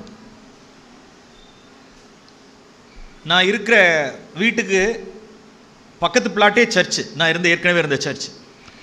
ഞാൻ താമസിക്കുന്ന വീടിൻ്റെ തൊട്ട് അടുത്താണ് നേരത്തെ ഞങ്ങൾ ആയിരുന്ന ഞങ്ങളുടെ സഭ. ഇതാണ് ചർച്ചിന്, അത് പക്കത്തിൽ ഉള്ളതാണ് എന്നോട് വീട്. ഇത് സഭാ ഹാളാണെങ്കിൽ അതിൻ്റെ തൊട്ടടുത്താണ് എൻ്റെ വീട്. அங்கே ஒரு டிவிஷன் உண்டாகுது. அங்கே അവിടെ സഭയിൽ ഒരു പിരിവുണ്ടാവുന്നു. என்ன பிளான் பண்ணிட்டாங்க அப்படின்னா, ஏற்கனவே இருந்த எல்டர்ஷிப்பில் உள்ளதை நான் இல்லாது பொல்லாதெல்லாம் சாக்ட சொல்லி, என்னமோ அவர் காதால கேட்டு ஒன்றுமே விசாரிக்காதபடிக்கு அவருக்கு ஒன்றுமே தெரியாது போல நான் என்னமோ சொல்லி கேட்டு இங்கே காரியங்களெல்லாம் பண்ணிட்டேங்கிறது போல என்னையும் அருமையான சகோதரர் அவர்களையும் ஏளனமாய் பேசி என்னென்ன பேசணுமோ எல்லாம் பேசி விட்டாங்க அந்த നാட்களிൽ. ആ നാളുകളിൽ അവിടെയുള്ള അന്ന് മാറിപ്പോയ ആളുകളും ഒക്കെ ഞാൻ എന്തൊക്കെയോ തെറ്റിദ്ധാരണകളും തെറ്റായ കാര്യങ്ങളൊക്കെ സാക് ബ്രദറിനെ തെറ്റിദ്ധരിപ്പിച്ച്, സാക് ബ്രദർ അത് കാര്യങ്ങളൊന്നും അന്വേഷിക്കാതെ അദ്ദേഹം എന്തെങ്കിലുമൊക്കെ തീരുമാനങ്ങൾ എടുത്ത് ഈ മൂപ്പന്മാർക്കെതിരെ ചില നടപടികളൊക്കെ എടുത്തു എന്ന് പറഞ്ഞ് സാക് ബ്രദറിനെയും എന്നെയും ഒക്കെ വളരെ മോശമായ രീതിയിൽ അവിടെയുള്ള ആളുകൾ സംസാരിക്കുകയും അങ്ങനെയുള്ള കാര്യങ്ങൾ പരത്തുകയും ചെയ്തു. இந்த முழு இடத்தையும் என்னுடைய இடத்தோட நான் சேர்த்து அபகரிக்கணுங்கிறதுக்காகவே அண்டர் கிரவுண்ட் வேலை நான் பண்ணியிருக்கிறேன் அப்படின்ட்டு லெட்டர் எழுதுனாங்க. അതിനുശേഷം എനിക്കെതിരെ കത്തെഴുതിയത് ഇങ്ങനെയാണ്, അവിടെ ആ ചർച്ചിൻ്റെ പ്ലോട്ടും അതെല്ലാം കൂടെ എൻ്റെ സ്വന്തമാക്കുവാനുള്ള താല്പര്യത്തിൽ ഞാൻ ഇങ്ങനെയുള്ള ചില പദ്ധതികളൊക്കെ ഉണ്ടാക്കിയതാണ് എന്നും വരെ ആരോപണങ്ങൾ ഉന്നയിച്ചു. That's a honor for us. നമ്മെ സംബന്ധിച്ചോളം ഇത് ഇങ്ങനെയുള്ള തരത്തിലുള്ള കിംവദന്തികളൊക്കെ അത് നമുക്കൊരു മാന്യതയാണ്. ആണ്ടു சொன்னார், നീ யார்ட்டி ஜஸ்டிஃபை பண்ணவே பண்ணாதன்ட்டார். ദൈവം എന്നോട് പറഞ്ഞു, നീ ആരോടും നിന്നെ ന്യായീകരിക്കാനായിട്ട് പോകേണ്ട. I am your vindicator. ഞാനാണ് നിന്നെ നീ ന്യായീകരിക്കുന്നവൻ. നീ யார்ட்டி ന്യായപ്പെടുത്തவே கூடாது.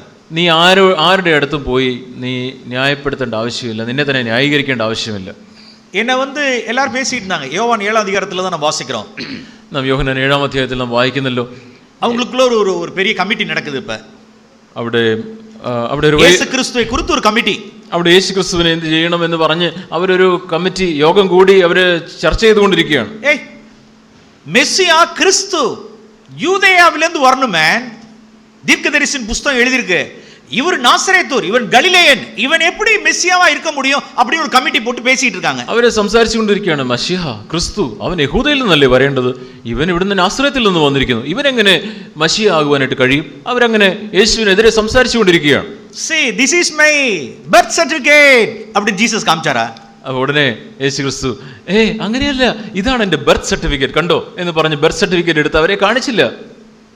இத்தனை வருஷத்துக்கு 30 வருஷத்துக்கு முன்னால அகுஸ்துராயன் வந்து உலக கணக்கெடுப்பு எடுத்தானா, அப்ப நான் வந்து பெத்லகேம் போனோமா, எங்க அப்பா அம்மா போனாங்களா, அங்க நான் பிறந்தனா, என் சர்டிபிகேட் தானே பாரு நான் தான் அப்படின்னு சொன்னாரா?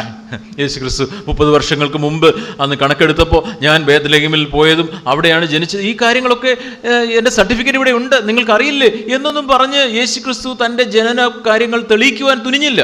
மேன் நீ என்ன வேணாலும் சொல்லிட்டு போ மேன், നിങ്ങൾ എന്ത് വേണമെങ്കിലും പറഞ്ഞു, എനിക്ക് കുഴപ്പമില്ല. நான் பிசாசு பிடிச்சோன்னு சொன்னாலும் சரி, ഞാൻ പിശാച് ഭൂതം ബാധിച്ചവനാണെന്ന് പറഞ്ഞാലും കുഴപ്പമില്ല, நான் பெருந்திண்டின்னு சொன்னாலும் சரி, ഞാനൊരു തീറ്റിപ്പണ്ടാരം എന്ന് പറഞ്ഞാലും കുഴപ്പമില്ല. அது ஏன் இயேசு கிறிஸ்துக்கு பெருந்திண்டின்னு பேர் வந்துச்சு தெரியுங்களா? യേശു ക്രിസ്തുവിന് എങ്ങനെയാണ് അങ്ങനെ ഒരു തീറ്റിക്കാരൻ എന്ന് പേര് വന്നതെന്ന് അറിയാമോ? நல்லா போய் உட்காந்துருப்பார் இயேசு கிறிஸ்து, போய் எல்லாரும் சீமோன் வீட்டில் பரிசேயன் வீட்டில் போய் உட்காந்துருந்துருப்பார் ஆண்டவர். യേശു ക്രിസ്തു ശീമോന്റെ വീട്ടിൽ, പരീശന്മാരുടെ വീട്ടിൽ, ഇങ്ങനെയൊക്കെയുള്ള ആളുകളുടെ വീട്ടിൽ പോയിരിക്കും. அங்கே சிக்கன் பிரியாணி ஃபர்ஸ்ட் ரவுண்டு வருது, അവിടെ ചിക്കൻ ബിരിയാണി ആദ്യത്തെ റൗണ്ട് വരുന്നു, மறுபடியும் செகண்ட் சர்விங்காக வராங்க, അവിടെ രണ്ടാമതും സെക്കൻഡ് സർവിങ്ങിന് രണ്ടാമതും വിളമ്പുന്നു. ஆண்டவர் கேட்டிருப்பார், அங்கே உள்ளார் மற்றவங்களுக்குலாம் இருக்கான்னு கேட்டிருப்பார். അപ്പോൾ കർത്താവ് ചോദിച്ചിട്ടുണ്ടാവും, അകത്ത് എല്ലാവർക്കും ഉണ്ടോ? பிரதர் எக்கச்சக்கமா இருக்கு பிரதர் அப்படிம்பாங்க. അപ്പോൾ യേശു ക്രിസ്തുവിനോട് അവർ പറഞ്ഞിരിക്കും, അകത്ത് ഇഷ്ടംപോലെ ഇരിക്കുന്നു. ரெண்டாவது ரவுண்டு சாப்பிட்டாரு. അപ്പോൾ യേശു ക്രിസ്തു രണ്ടാമതും ഭക്ഷിച്ചു. 2 ஐஸ்கிரீம் 3 ஐஸ்கிரீம் சாப்பிட்டாரு. 2 ഐസ്ക്രീമിന് പകരം 3 ഐസ്ക്രീം കഴിച്ചു. இதை பரிசேயர்கள் பார்த்துக்கிட்டே இருந்தாங்க. ഇത് പരീശന്മാർ ഇങ്ങനെ നോയിക്കൊണ്ടേയിരുന്നു. ஹோலி லுக்கு, അവർക്ക് വളരെ വളരെ വിശുദ്ധമായ ഒരു മുഖവുമായിട്ട് പരീശന്മാർ ഇങ്ങനെ നോക്കിക്കൊണ്ടിരിക്കുകയാണ്. தீர்க்கதரிசி பரிசுத்தவான் அப்படின்னா പ്രവാചകൻ, വിശുദ്ധൻ എന്നൊക്കെ പറയുന്ന ആള് ഇതൊന്നും തൊടാൻ പാടില്ല, நாங்கள் இவ்வளவுதான் சாப்பிடுவேன், ഞങ്ങളൊക്കെ ഇത്ര ഇച്ചിരി കഴിക്കുകയുള്ളൂ. இந்த புண்ணாக்கெல்லாம் இயேசு கிறிஸ்துக்கு தெரியாதல்ல. യേശു ക്രിസ്തുവിന് ഇവരുടെ ഈ തരത്തിലുള്ള ബാഹ്യമായ കപട ആത്മീയതയൊന്നും യേശു ക്രിസ്തുവിന്റെ അടുത്ത് ചെലവായില്ല. பார்க்கறவெல்லாம் ஐயோ ஐயோ ஐயோ ஐயோ ஐயோ திங்கிறது பா, அலையறது பார் அப்படின்னு ஜீசஸை பார்த்து நல்ல ஒரு பேர் குத்திட்டான், பெருந்திண்டி அப்படி குத்திட்டான். യേശു ക്രിസ്തുവിനെ നോക്കി അവരൊക്കെ കണ്ടോ തിന്നുന്നത് എന്ന് പറഞ്ഞ് ഉള്ളിൽ ചിലപ്പോൾ കൊതി ഉണ്ടായിരിക്കും. എന്തായാലും യേശു ക്രിസ്തുവിനെ ഒരു തീറ്റിക്കാരൻ കൊതി മുദ്രയടിച്ചു. இவன் வீட்டுக்குள்ள போனாலும் திங்கிறாரு, ഇവൻ വീട്ടിൽ പോയാലും തിന്നുന്നു, இங்க போனாலும் குடிக்கிறாரு, അവിടെ പോയാലും അവൻ കുടിക്കുന്നു. അന്തരംഗത്തിൽ 40 നാட்கள் ഉപവാസം ഇരുന്നിരുപ്പാർ, അത് ആർക്കുമേ தெரியாது. എന്നാൽ 40 ദിവസം അവൻ ആരും അറിയാതെ ഉപവസിച്ചിട്ടുണ്ടാവും, അതും കാണുന്നില്ല, അതാരും പറയുന്നില്ല. இன்னைக்கு இருக்கிற பிரசங்கமார்கள் எல்லாம் ഇന്നുള്ള പ്രസംഗകരൊക്കെ ഇങ്ങനെയാണ്. நான் 40 നാட்கள் ഉപവാസം ഇരുന്നപ്പോൾ ഞാൻ പ്രസംഗിക്കുന്നതിനിടയിൽ പറയും, ഞാൻ കഴിഞ്ഞ ദിവസം 40 ദിവസം ഉപവസിച്ചുകൊണ്ടിരുന്നപ്പോൾ, ഒരു 10 നാட்கள் ഉപവാസം ഇരുന്നപ്പോൾ, ഞാൻ അതിനുശേഷം ഒരു 10 ദിവസം ഉപവസിച്ചപ്പോൾ எனக்கு வானம் திறந்திருந்தது, എനിക്ക് സ്വർഗം ഇങ്ങനെ തുറന്ന് കണ്ടു. இயேசு கிறிஸ்து என் வீட்டுக்குள்ள வந்தாரு, യേശു ക്രിസ്തു എന്റെ വീട്ടിലേക്ക് ഇറങ്ങി വന്നു. நான் ഉപവാസത്തിൽ ഇരുന്നപ്പോൾ, ഞാൻ ഉപവസിച്ചുകൊണ്ടിരുന്നപ്പോൾ இயேசு கிறிஸ்து திங்கிறதும் குடிக்கிறதும் வெளியில தெரிஞ்சிச்சே ஒழிய அவர் 40 നാட்கள் ഉപവാസം ഇരുന്നത് മനുഷ്യർക്ക് தெரியவே இல்லை. യേശു ക്രിസ്തു തിന്നതും കുടിച്ചതും ഒക്കെ ആളുകൾ കണ്ടു, എന്നാൽ ആരും അറിയാതെ 40 ദിവസം ഉപവസിച്ചത് ആളുകൾക്ക് അറിയില്ല. യേശു ക്രിസ്തു അതിനെക്കുറിച്ച് പരസ്യപ്പെടുത്തിയില്ല, പ്രസംഗിച്ചില്ല. നീ என்ன வேணா சொல்லுவேൻ, നിനക്ക് എന്നെ കുറിച്ച് എന്ത് വേണമെങ്കിലും പറയാം, அதெல்லாம் குப்பை தொட்டி. നിന്റെ അഭിപ്രായം എന്നെ സംബന്ധിച്ചോളം അതിന്റെ ശരിയായ സ്ഥാനത്തുണ്ട്, കുപ്പത്തൊട്ടിയിൽ, ചവറ്റുകൊട്ടയിൽ. ഞാൻ പിതാവുക്ക് മുൻപാக പിഴக்கிறேன், ഞാൻ പിതാവിന്റെ മുമ്പാകെയാണ് ജീവിക്കുന്നത്. அன்னைக்கு மாத்திரம் இல்ல, இயேசு கிறிஸ்துவினுடைய வாழ்நாட்கள் மட்டுமல்ல, യേശു ക്രിസ്തുവിന്റെ ആ കാലഘട്ടത്തിൽ ജീവിച്ചിരുന്ന ആ നാളുകളിൽ മാത്രമല്ല, இன்னைக்கும் கிறிஸ்தவ மேல் நாடுகள் வெஸ்டர்ன் கண்ட்ரிஸ் என்ன ஃபில்ம் எடுக்கிறான் அப்படின்னா, ஜீசஸ்க்கும் மகதலினால் மரியாளுக்கும் கனெக்ஷன் வச்சு ஃபில்ம் எடுக்கிறான், அதை உலகமே பார்த்துக்கிட்டு இருக்காத. ഇന്നും യേശു ക്രിസ്തുവിനെ നിന്ദിക്കുവാനായിട്ട് അവിടെ വെസ്റ്റേൺ രാജ്യത്തിലൊക്കെ യേശു ക്രിസ്തുവും മഗ്ദലന മറിയവും തമ്മിൽ എന്തോ തരത്തിലുള്ള അവിഹിത ബന്ധമുണ്ടെന്നൊക്കെ പറഞ്ഞ് സിനിമ വരെ ഉണ്ടാക്കുന്ന ആളുകൾ, அது இன்னும் போயிட்டு தான் இருக்கு. அந்த நிந்தை அவமானம் அவருக்கு இன்னும் போயிட்டு தான் இருக்கு. ഈ തൻ്റെ ജീവിതം കഴിഞ്ഞ് മരിച്ചുയർത്തെഴുന്നേറ്റ് ദൈവത്തിൻ്റെ വലതുഭാഗത്ത് ഇരിക്കുമ്പോൾ പോലും ഇന്ന് ഇവിടെ ഈ ലോകത്തിൽ നിന്ന് ആളുകൾ ഇപ്പോഴും യേശുക്രിസ്തുവിനെ നിന്ദിക്കാനായിട്ട് ശ്രമിച്ചുകൊണ്ടിരിക്കുകയാണ്. அருமையானவர்களே, கிறிஸ்துவனுடைய ஸ்பிரிட், கிறிஸ்துவனுடைய ஆவி என்ன என்பதை நான் சொல்ல விரும்புகிறேன். പ്രിയമുള്ളവരെ, ക്രിസ്തുവിൻ്റെ ആത്മാവ് എപ്രകാരമുള്ളത് എന്നാണ് ഞാൻ നിങ്ങളുമായിട്ട് പങ്കുവയ്ക്കുന്നത്. மத்தேயு எழுதின சுவிசேஷம் 12ஆம் அதிகாரம். മത്തായി 12-ാം അധ്യായം.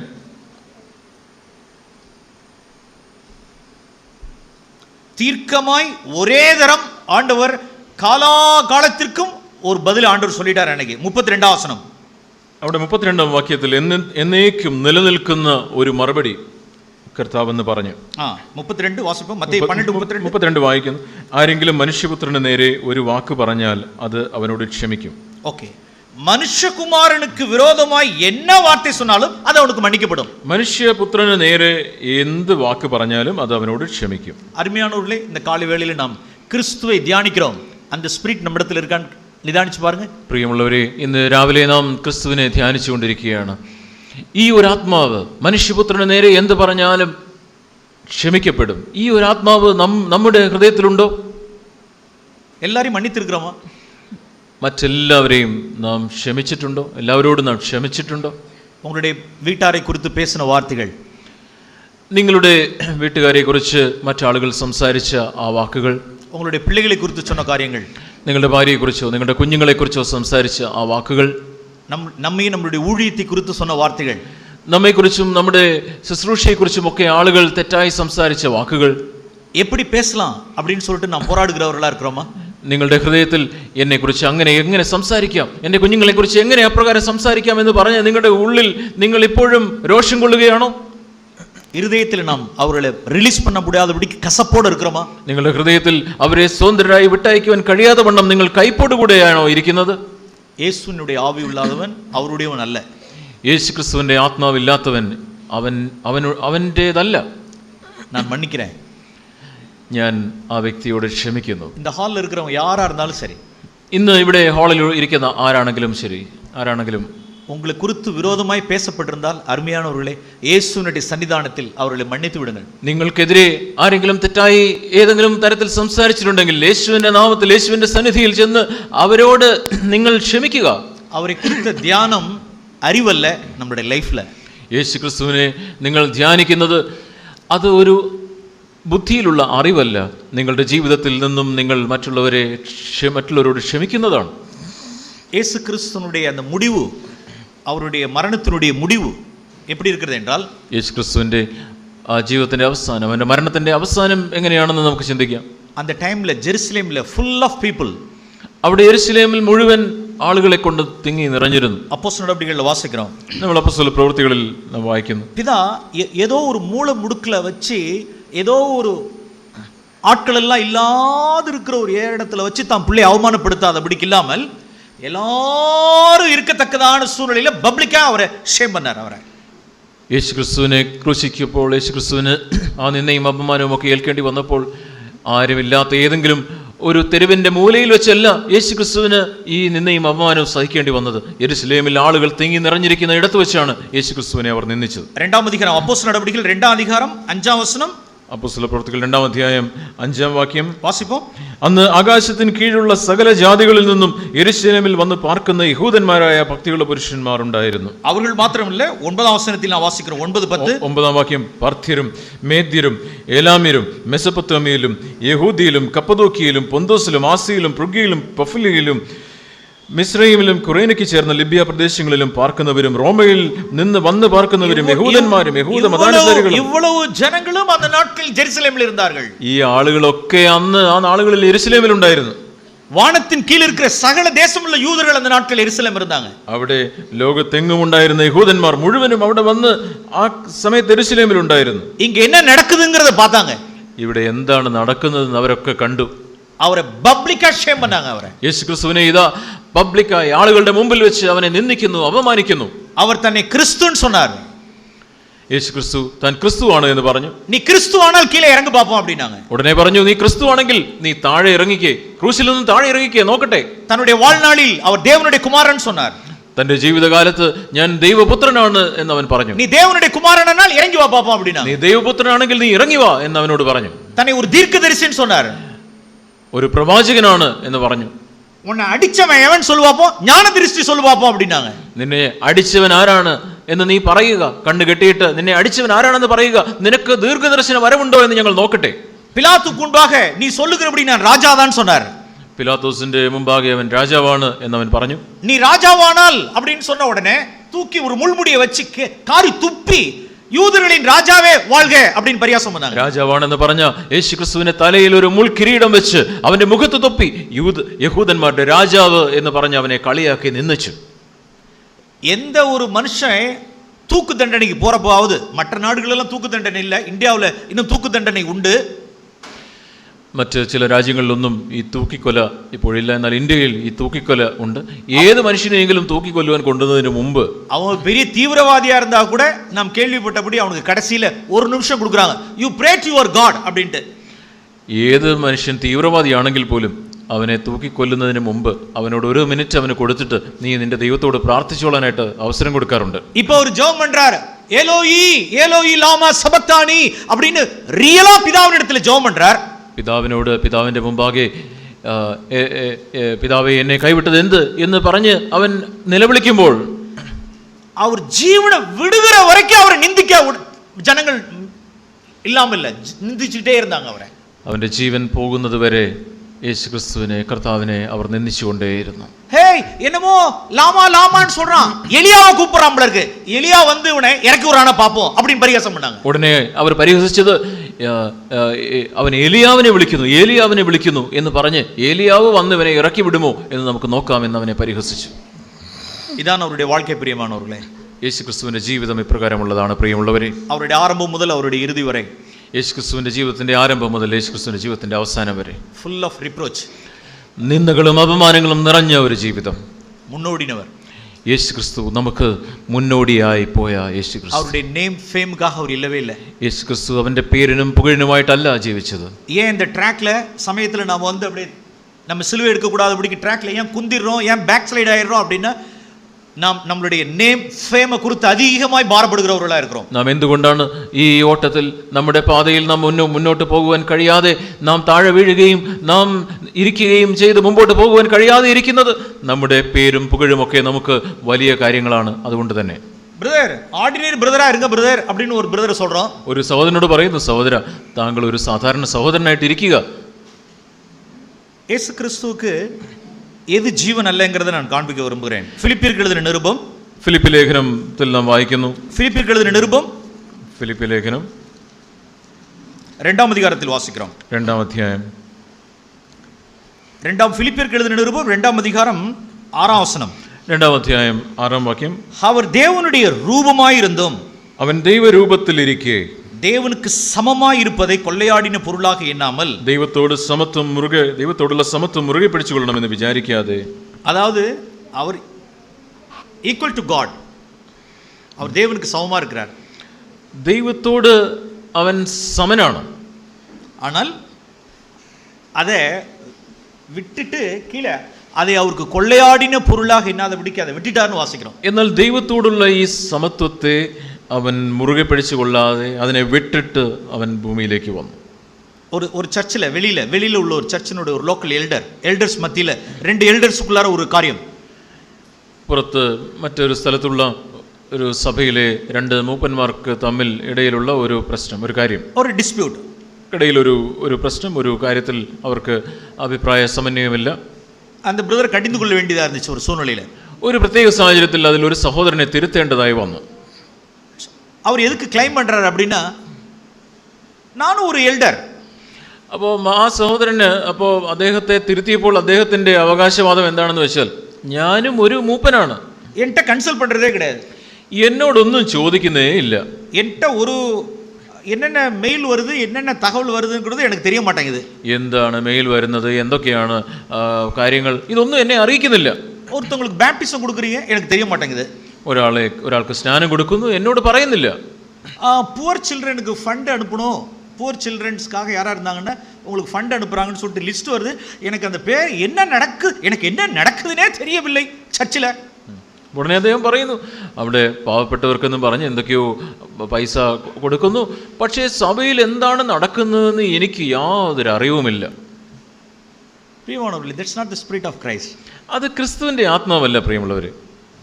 ക്രിസ്തു സമമാവേ இருக்க விரும்பல. ക്രിസ്തു ദൈവത്തോടുള്ള സമത്വം മുറുകെ പിടിച്ചില്ല.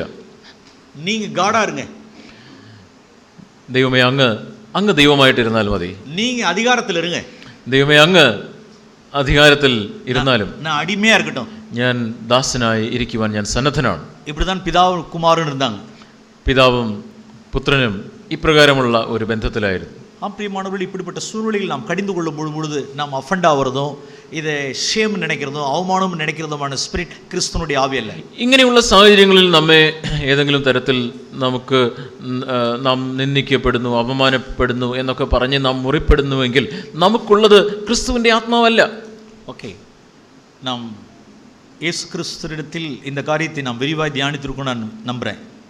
യേശു ക്രിസ്തുവിൻ്റെ ജീവിതത്തിൽ നിന്നും ഈ കാര്യങ്ങൾ നാം ദീർഘമായി യേശു ക്രിസ്തുവിൻ്റെ ജീവിതത്തെക്കുറിച്ച് നാം ധ്യാനിച്ചു എന്ന് ഞാൻ വിശ്വസിക്കുന്നു. இரண்டாவதாய் ஒரு காரியத்தை காண்பிக்க விரும்புகிறேன். രണ്ടാമതായി ഞാൻ മറ്റൊരു കാര്യം നിങ്ങളെ കാണിക്കട്ടെ. நாம் இந்த ஸ்டடியை முடிக்கலன்னா பரவாயில்ல, பை காட்ஸ் கிரேஸ் தேவன் இன்னொரு மார்னிங் பைபிள் ஸ்டடி வச்சுருக்காருன்றதை கொடுத்துருக்காங்க. ഈ ബൈബിൾ സ്റ്റഡിയിൽ നമുക്ക് ഇതെല്ലാം ചിന്തിച്ച് തീർക്കുവാനായിട്ട് കഴിയുന്നില്ലെങ്കിലും സാരമില്ല. ഇവിടെ ഈ കോൺഫറൻസിൻ്റെ ഭാഗമായിട്ട് നാളെയും ഒരു ബൈബിൾ സ്റ്റഡി സഹോദരങ്ങൾ അത് അറേഞ്ച് ചെയ്തിട്ടുണ്ടല്ലോ. We can continue.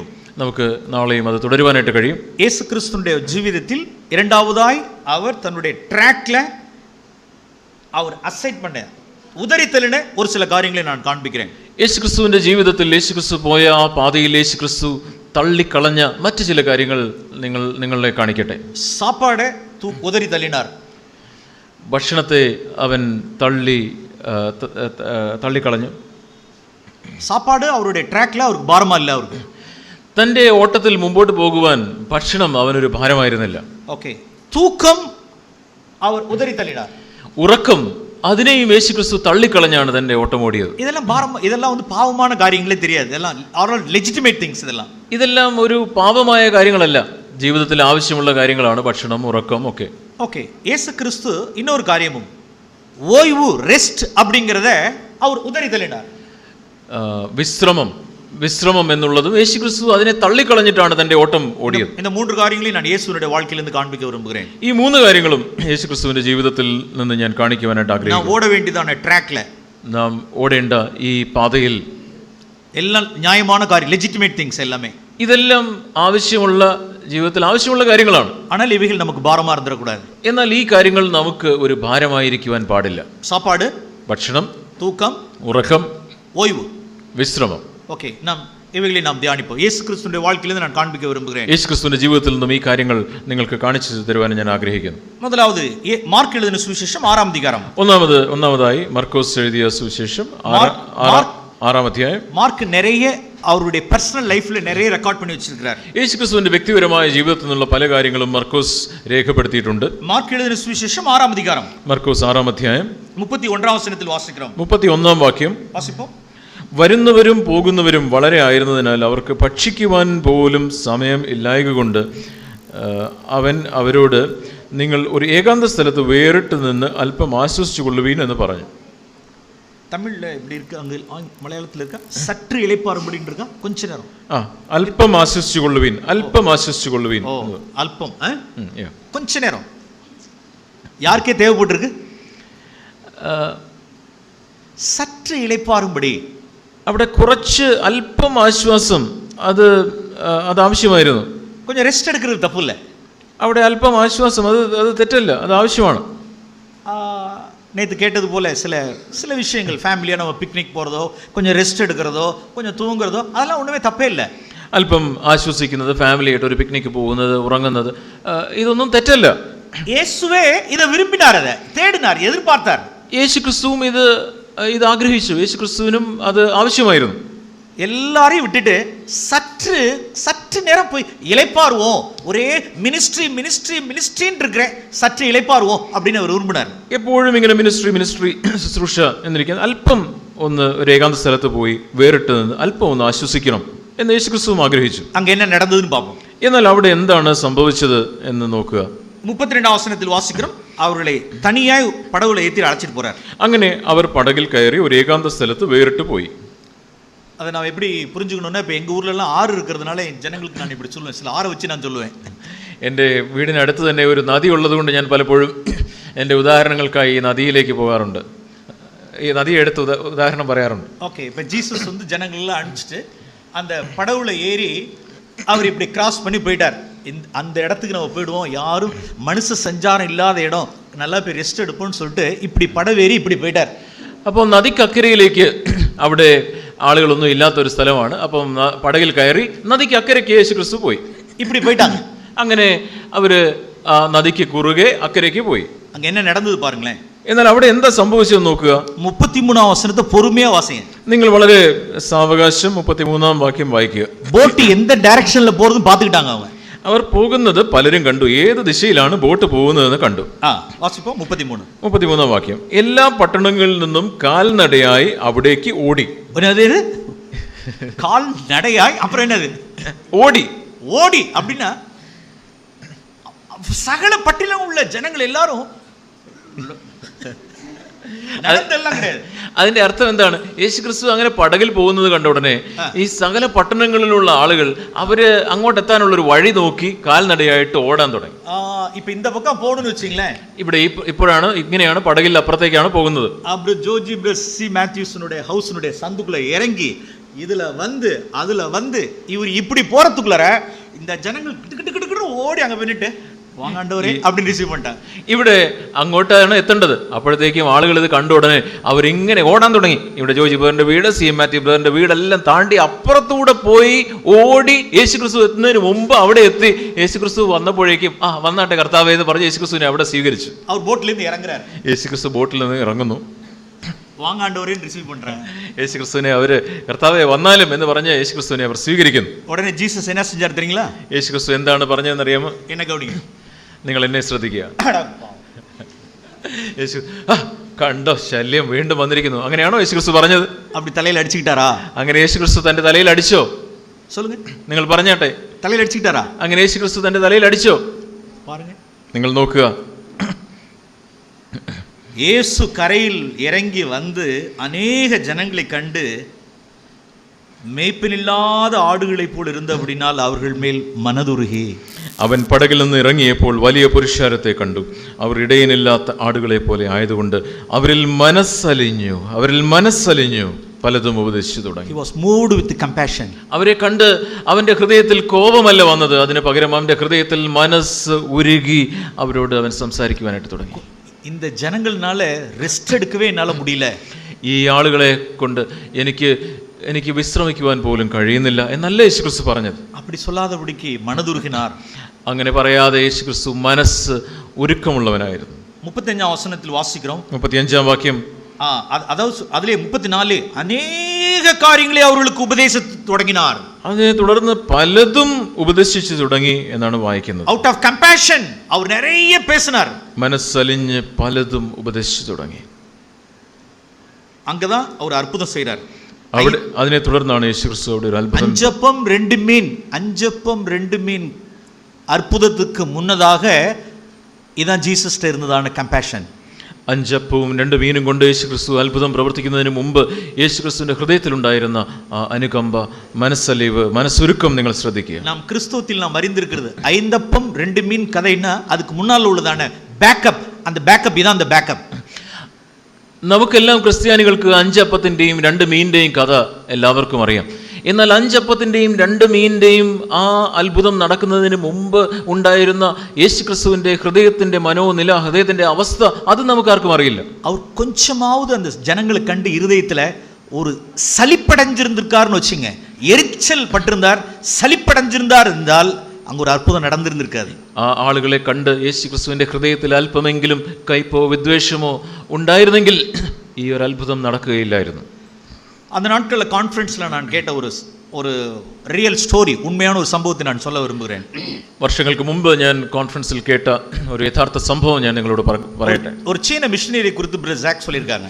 ഒരു ചൈന മിഷണറിയെ കുറിച്ച് സഹോദരൻ ജാക്ക് പുനൻ പറഞ്ഞത് ഞാൻ ഓർക്കുന്നു. அவர் ஒரு இங்கிலாந்து மிஷனரி வந்து சைனாவில் வந்து மினிஸ்டர் செய்கிறார். ഒരു ഇംഗ്ലണ്ട് മിഷണറി അദ്ദേഹം ചൈനയിൽ വന്ന് ശുശ്രൂഷ ചെയ്യുകയാണ്. அவர் இன்னைக்கு நாள் இருக்கிறதான சில போலியான ஹீலர்ஸ் மினிஸ்ட்ரிகள் இல்லாதபடிக்கு ரியலாவே அவர்கிட்ட ஹீலிங் மினிஸ்ட்ரி உண்டு அவர்கிட்ட. ഇന്നുള്ള ഈ കപട ഹീലിംഗ് മിനിസ്ട്രി പോലെയല്ല, ആ ഒരു മിഷണറിക്ക് ശരിയായ അർത്ഥത്തിൽ തന്നെ യഥാർത്ഥത്തിൽ അദ്ദേഹത്തിന് സൗഖ്യമാക്കുന്ന വരമുണ്ടായിരുന്നു. அவர் எங்க போனாலும் ஜெபம் பண்ணாருன்னா ஹீலிங் ஆயிடும். ആ മിഷണറി എവിടെ പോയാലും അദ്ദേഹം പ്രാർത്ഥിച്ചാൽ ആളുകൾക്ക് സൗഖ്യമാവും. நிறைய பேர் ஜனங்கள் வண்டியெல்லாம் எடுத்து போட்டுக்கிட்டு வியாதியஸ்தர்களை அவருடைய வீட்டுக்கு கொண்டு வருவாங்க. അപ്പം അനേക ആളുകൾ വണ്ടിയൊക്കെ വിളിച്ച് ആളുകളെയും കൊണ്ട് അദ്ദേഹത്തിൻ്റെ വീട്ടിലേക്ക് വരും. ഇവരെ സമയത്തിൽ വണ്ടിയിൽ വെച്ച് എങ്ങ അழைച്ചിട്ട് அந்த கிராமங்களுக்கு ഇവർ അழைച്ചിട്ട് പോവാங்க. ഇദ്ദേഹത്തെ വണ്ടിയിൽ കൂട്ടി അദ്ദേഹത്തെയും കൊണ്ട് ആളുകൾ ഗ്രാമത്തിലേക്ക് അദ്ദേഹത്തെ കൊണ്ടുപോകും. അവർക്ക് என்ன ஆயிடுச்சு அப்படின்னா வாழ்க்கை அப்படியே ரொம்ப ரொம்ப டைட் ஆயிடுச்சு அவருக்கு. അദ്ദേഹത്തെ സംബന്ധിച്ചിടത്തോളം അദ്ദേഹത്തിന്റെ ജീവിതം വളരെ തിരക്ക് പിടിച്ച ഒരു ജീവിതമായി മാറി. அவருக்கு டே நைட் எதுவுமே வர்றதும் போறதும் அழைச்சிட்டு போறதுங்கிறதுனால அவர் என்ன ஆயிட்டார் அப்படின்னா ரொம்ப ஃபெடப்பாய் சோர்ந்து போயிட்டார். அவருக்கு ரெஸ்ட்ங்கிறதே இல்லை, தூக்கங்கிறதே அவருக்கு கிடையாது. ദിവസം രാത്രി പകൽ രാത്രി എന്നൊന്നുമില്ലാതെ വണ്ണം ഒരു വിശ്രമവുമില്ലാതെ ഇപ്രകാരം ശുശ്രൂഷയിൽ അദ്ദേഹം കുഴങ്ങിപ്പോയി. നാം മാർക്ക് 4-ാം വചനത്തിൽ യേശു ക്രിസ്തുവിന്റെ തൂക്കത്തെ കുറിച്ച് നാം വാസിக்கிறோம். നാം മർക്കോസ് 4-ാം അധ്യായത്തിൽ യേശു ക്രിസ്തുവിന്റെ ഉറക്കത്തെക്കുറിച്ച് നാം വായിക്കുന്നു. മാർക്ക് എഴുതിയ സുവിശേഷം 4-ാം അധ്യായം മർക്കോസ് 4-ാം അധ്യായം 38-ാം വചനം. മർക്കോസ് 4:38. അവർ തൂങ്ങുறதுக்கு அவர் கிடைச்ச நேரத்தை பாருங்க. അവിടെ യേശു ക്രിസ്തുവിന് ഉറങ്ങുവാനായിട്ട് அவர் ട്രാവലർ தான் அவருடைய ஸ்லீப்பிங் ஹவர்ஸே. യേശു ക്രിസ്തുവിന് ലഭിച്ച സമയം നോക്കുക. യാത്ര ചെയ്യുമ്പോഴാണ് യേശു ക്രിസ്തു ഉറങ്ങിയത്. எப்பெல்லாம் ஜீசஸ் கிரைஸ்ட கப்பர்நகூம்ல இருக்கிறப்ப அவருடைய வீட்டை வந்து நிறைய பேர் என்ன வந்து பார்த்துருப்பாங்க, வீடு பூட்டியிருக்கா திறந்திருக்கா, வீடு பூட்டியிருக்கா திறந்திருக்கான்னு பார்த்துட்டு പോയിരിப்பாங்க. യേശു ക്രിസ്തു കഫർനഹൂമിൽ ഉണ്ടെങ്കിൽ യേശു ക്രിസ്തുവിന്റെ വീട്ടിൽ വന്ന് വീട് അടച്ചിരിക്കുകയാണോ തുറന്നിട്ടുണ്ടോ, അടച്ചിരിക്കുകയാണോ തുറന്നിട്ടുണ്ടോ, എപ്പോഴും വന്ന് യേശു ക്രിസ്തു ഉണ്ടെങ്കിൽ സൗഖ്യം പ്രാപിക്കാനായിട്ട് ആളുകൾ വന്ന് തിരക്ക് കൂട്ടുമായിരുന്നു. വീട് എപ്പോഴും തുറന്നിരുന്നതിനാ ഉള്ളാര എപ്പോഴും ജനക്കൂട്ടം ഇരുന്നിട്ടേ இருக்கும். വീട് തുറന്നിട്ടുണ്ടെങ്കിൽ എപ്പോഴും ആളുകൾ വന്ന് വീട്ടിൽ നിറയും. വീട് പൂട്ടിയിരിക്കണ എങ്കിൽ വെളിയിലെ മിനിസ്ട്രി പോയിട്ടാണ് അർത്ഥം. വീട് പൂട്ടിയിട്ടുണ്ടെങ്കിൽ എവിടെയെങ്കിലും യേശു ക്രിസ്തു ശുശ്രൂഷയ്ക്ക് പോയിട്ടുണ്ടെന്നാണ് അർത്ഥം. ട്രാവൽ യാത്ര യാത്ര യാത്ര യാത്ര തുടർമാനമായ യാത്ര. ഒന്ന് കാൽനടை, അധികമാ കാൽനടை. മിക്കവാറും ഒക്കെ കാൽനടയായിട്ടാണ് യാത്ര ചെയ്യുന്നത്. എന്നൈക്കാவது പടവുல പോறது, എപ്പോഴെങ്കിലും ചിലപ്പോൾ പടകിൽ യാത്ര ചെയ്യും. അവർ തൂങ്ങறதுக்கே അവർക്ക് നേരമില്ല. യേശു ക്രിസ്തുവിന് ഉറങ്ങുവാൻ സമയമേ ഇല്ല. അവർ ട്രാവലിൽ இருக்கிறப்ப തൂങ്ങിட்டு இருந்தார். യേശു ക്രിസ്തു ഉറങ്ങിയത് യാത്ര ചെയ്യുമ്പോഴാണ് യേശു ക്രിസ്തു ഉറങ്ങിയത്. 38-ാം വചനത്തിൽ വാസിக்கிறோம். 38-ാം വാക്യത്തിൽ നാം ഇപ്രകാരം அவர்கள் அவரை எழுப்பி நாங்கள் சாவறது உமக்கு கவலை இல்லையா என்றார்கள். അവർ അവനെ ഉണർത്തി, ഗുരു, ഞങ്ങൾ നശിച്ചു പോകുന്നതിൽ നിനക്ക് വിചാരമില്ലയോ എന്ന് പറഞ്ഞു. சில சகோதரர்கள் சொல்றத நான், சில புருஷர்மார்கள் சொல்றத நான் கேள்விப்பட்டிருக்கேன். ചില ഭർത്താക്കന്മാർ പറയുന്നത് ഞാൻ കേട്ടിട്ടുണ്ട്. എന്നെ തൂക്കത്തിൽ മാത്രം ആരും ഡിസ്റ്റർബ് பண்ணக்கூடாது ബ്രദർ, ഞാൻ ഉറങ്ങുമ്പോൾ മാത്രം എന്നെ നിങ്ങൾ ആരും ശല്യം ചെയ്യരുത്. அது மாத்திரம் எனக்கு டக்குன்னு நான் அப்படியே ஒரு மாதிரி கோபப்பட்டுருவேன். ഞാൻ ഉറങ്ങുമ്പോൾ എന്നെ അങ്ങനെ ഉണർത്തിയാൽ എനിക്ക് അറിയാതെ ചില ദേഷ്യം വരും. അരുമയാണ് പുരുഷനെ, പ്രിയപ്പെട്ട ഭർത്താവേ, പ്രിയപ്പെട്ട സഹോദര, യേശുവെ നോക്കി പാർப்போம். യേശു ക്രിസ്തുവിനെ നോക്കി പഠിക്കുക. அவர் கிடைச்சதே டிராவல்ல தான் தூங்கிட்டு இருந்தார். அதையும் பிடிச்சி அவர் உலுக்கி விட்டு நாங்க சாவறது கவலை இல்லையா அப்படின்னாங்க. യേശു ക്രിസ്തുവിന് ആകെ ഉറങ്ങാനായിട്ട് കിട്ടിയ സമയം ആ യാത്ര ചെയ്യുമ്പോൾ കുറച്ച് സമയമാണ്. പക്ഷെ അങ്ങനെ ഉറങ്ങിയപ്പോൾ അപ്പോഴും യേശു ക്രിസ്തുവിനെ പിടിച്ച് കുലുക്കി, ഗുരു, ഞങ്ങൾ നശിച്ചു പോകുന്നതിൽ നിനക്ക് വിചാരമില്ലയോ എന്ന് പറഞ്ഞു. അരുമയാണവர்களே, തൂക്കത്തെല്ലാം ഒരു ഒതറി തൂക്കി എറിഞ്ഞിട്ടാർ തൂക്കംല. പ്രിയമുള്ളവരെ, അവിടെ യേശു ക്രിസ്തു തന്റെ ഉറക്കത്തെയൊക്കെ അവൻ അതിനെ അകറ്റി മാറ്റിക്കളഞ്ഞു. അവരെ തൂങ്ക വിടല, അവരെ ജനങ്ങൾ തൂങ്ക വിടല. യേശു ക്രിസ്തു ഉറങ്ങുവാനായിട്ട് ജനങ്ങൾ അനുവദിച്ചില്ല. അവരെ റെസ്റ്റ് എടുക്ക വിടല. യേശു ക്രിസ്തു വിശ്രമിക്കുവാനായിട്ട് ജനങ്ങൾ അനുവദിച്ചില്ല. അത് അവർക്ക് കാര്യമേ ഇല്ല. അവർക്ക് യേശു ക്രിസ്തുവിനെ സംബന്ധിച്ചോളം അത് അവനൊരു ഒരു വലിയ കാര്യമായിരുന്നില്ല. അതെല്ലാം തൂക്കി എറിഞ്ഞാർ, അതെല്ലാം ഉദറി എറിഞ്ഞാർ. യേശു ക്രിസ്തു അതിനെല്ലാം തള്ളിക്കളഞ്ഞു. ഇതെല്ലാം തനക്ക് ഭാരമാക്കി കൊണ്ടിരുന്നാറേ இந்த ഓട്ടത്തിൽ ഓട முடியாதுன்னு യേശു ക്രിസ്തുവിന് தெரியும். യേശു ക്രിസ്തുവിന് അറിയാം, ഇതൊക്കെ തനിക്കൊരു ഭാരമാണെങ്കിൽ ഈ ഓട്ടം എനിക്ക് സുഗമമായി ഓടുവാൻ കഴിയുകയില്ല എന്ന് യേശു ക്രിസ്തുവിന് അറിയാമായിരുന്നു. നാളടവിൽ அந்த சீன മിഷനറി പോണവർ என்ன செஞ்சிட்டார் அப்படின்னா സോർന്നിട്ടാർ, ഫെഡപ്പ് ആയിട്ടാർ. ഈ ഞാൻ നേരത്തെ പറഞ്ഞ ചൈന മിഷനറി ഇപ്രകാരം തിരക്കുകൾ മൂലം കുറെ കഴിഞ്ഞപ്പോൾ അദ്ദേഹത്തിന് ഒരു മടുപ്പുണ്ടായി. സലിച്ചുകിട്ടാർ, ഫെഡപ്പ് ആയിട്ടാർ. അദ്ദേഹം അങ്ങ് മടുത്തു, ഒരു നിരാശയിലായി. പഴയ ഉടൻപിടിക്കലുള്ള ഏലിയ സലിച്ചുകിട്ടത് പോലെ, ഏലിയാവ് പഴയ നിയമകാലത്ത് ഏലിയാവിന് ഒരു നിരാശയും മടുപ്പും ഉണ്ടായതുപോലെ, പഴയ ഉടൻപിടിക്കയിൽ മോശെ സലിച്ചുകിട്ടത് പോലെ, പഴയ നിയമകാലത്ത് മോശ അവൻ അപ്രകാരം അവന് അങ്ങ് വിഷമിച്ച് മടുത്തതുപോലെ, പഴയ ഉടൻപിടിക്കലെ യെരേമ്യ സലിച്ചുകിട്ടതുപോലെ, പഴയ നിയമത്തിൽ യിരെമ്യാവ് ഇപ്രകാരം അവൻ വിഷമത്തോടുകൂടെ അവൻ മടുത്തുപോയതുപോലെ, പഴയ ഉടൻപിടിക്കൽ യോവാൻ സ്നാനകൻ സലിച്ചുകിട്ടതുപോലെ, യോഹന്നാൻ സ്നാപകൻ പഴയ നിയമ കാലഘട്ടത്തിൽ അവൻ അപ്രകാരം മടുപ്പും മുഷിവും ഉണ്ടായതുപോലെ, ഇവർക്കെല്ലാം പുതിയ ഉടൻപിടിക്കയുടെ வாழ்க்கையினுடைய தரம் தெரியாது. ഇവർക്കെല്ലാം പുതിയ നിയമ ജീവിതത്തിന്റെ മഹത്വം അറിയാത്തവരാണ്. ஏதாவது ஒண்ணுன்னா சலிச்சுக்குவாங்க. എന്തെങ്കിലും ഒരു പ്രശ്നം വന്നാൽ ഉടനെ അവര് ആകെ മനോവിഷമത്തോടെ അവരങ്ങ് മടുത്തു പോകും. இந்த பிரதர் கொஞ்சம் சலிச்சுக்கிட்டார். ഈ ചൈന മിഷണറി അദ്ദേഹത്തിനും കുറച്ച് മടുപ്പുണ്ടായി. நான் ஒன்று சொல்லவா? ഞാൻ നിങ്ങളോട് ഒരു കാര്യം പറയട്ടെ. அருமையான சகோதரர்களே, പ്രിയ സഹോദരന്മാരെ, ஊழிய பாதையில் செல்கிற அருமையான சகோதரர்களுக்கு ஒரு வார்த்தை சொல்ல விரும்புகிறேன். ഈ നിങ്ങൾ ആത്മീയ ശുശ്രൂഷകളൊക്കെ ചെയ്യുന്ന സഹോദരന്മാർക്ക് ഞാൻ ഒരു വാക്ക് നിങ്ങളോട് സംസാരിക്കട്ടെ. தேவனுக்கென்று செய்கிற பணியில நாம் சலிச்சுக்கிட்டோம் அப்படின்னா ஆண்டவர் தூக்கிட்டு என் வேலையை நீ சலிச்சுக்கிட்டு செய்ய வேண்டாம், போய் உட்காந்துருன்றுவார்.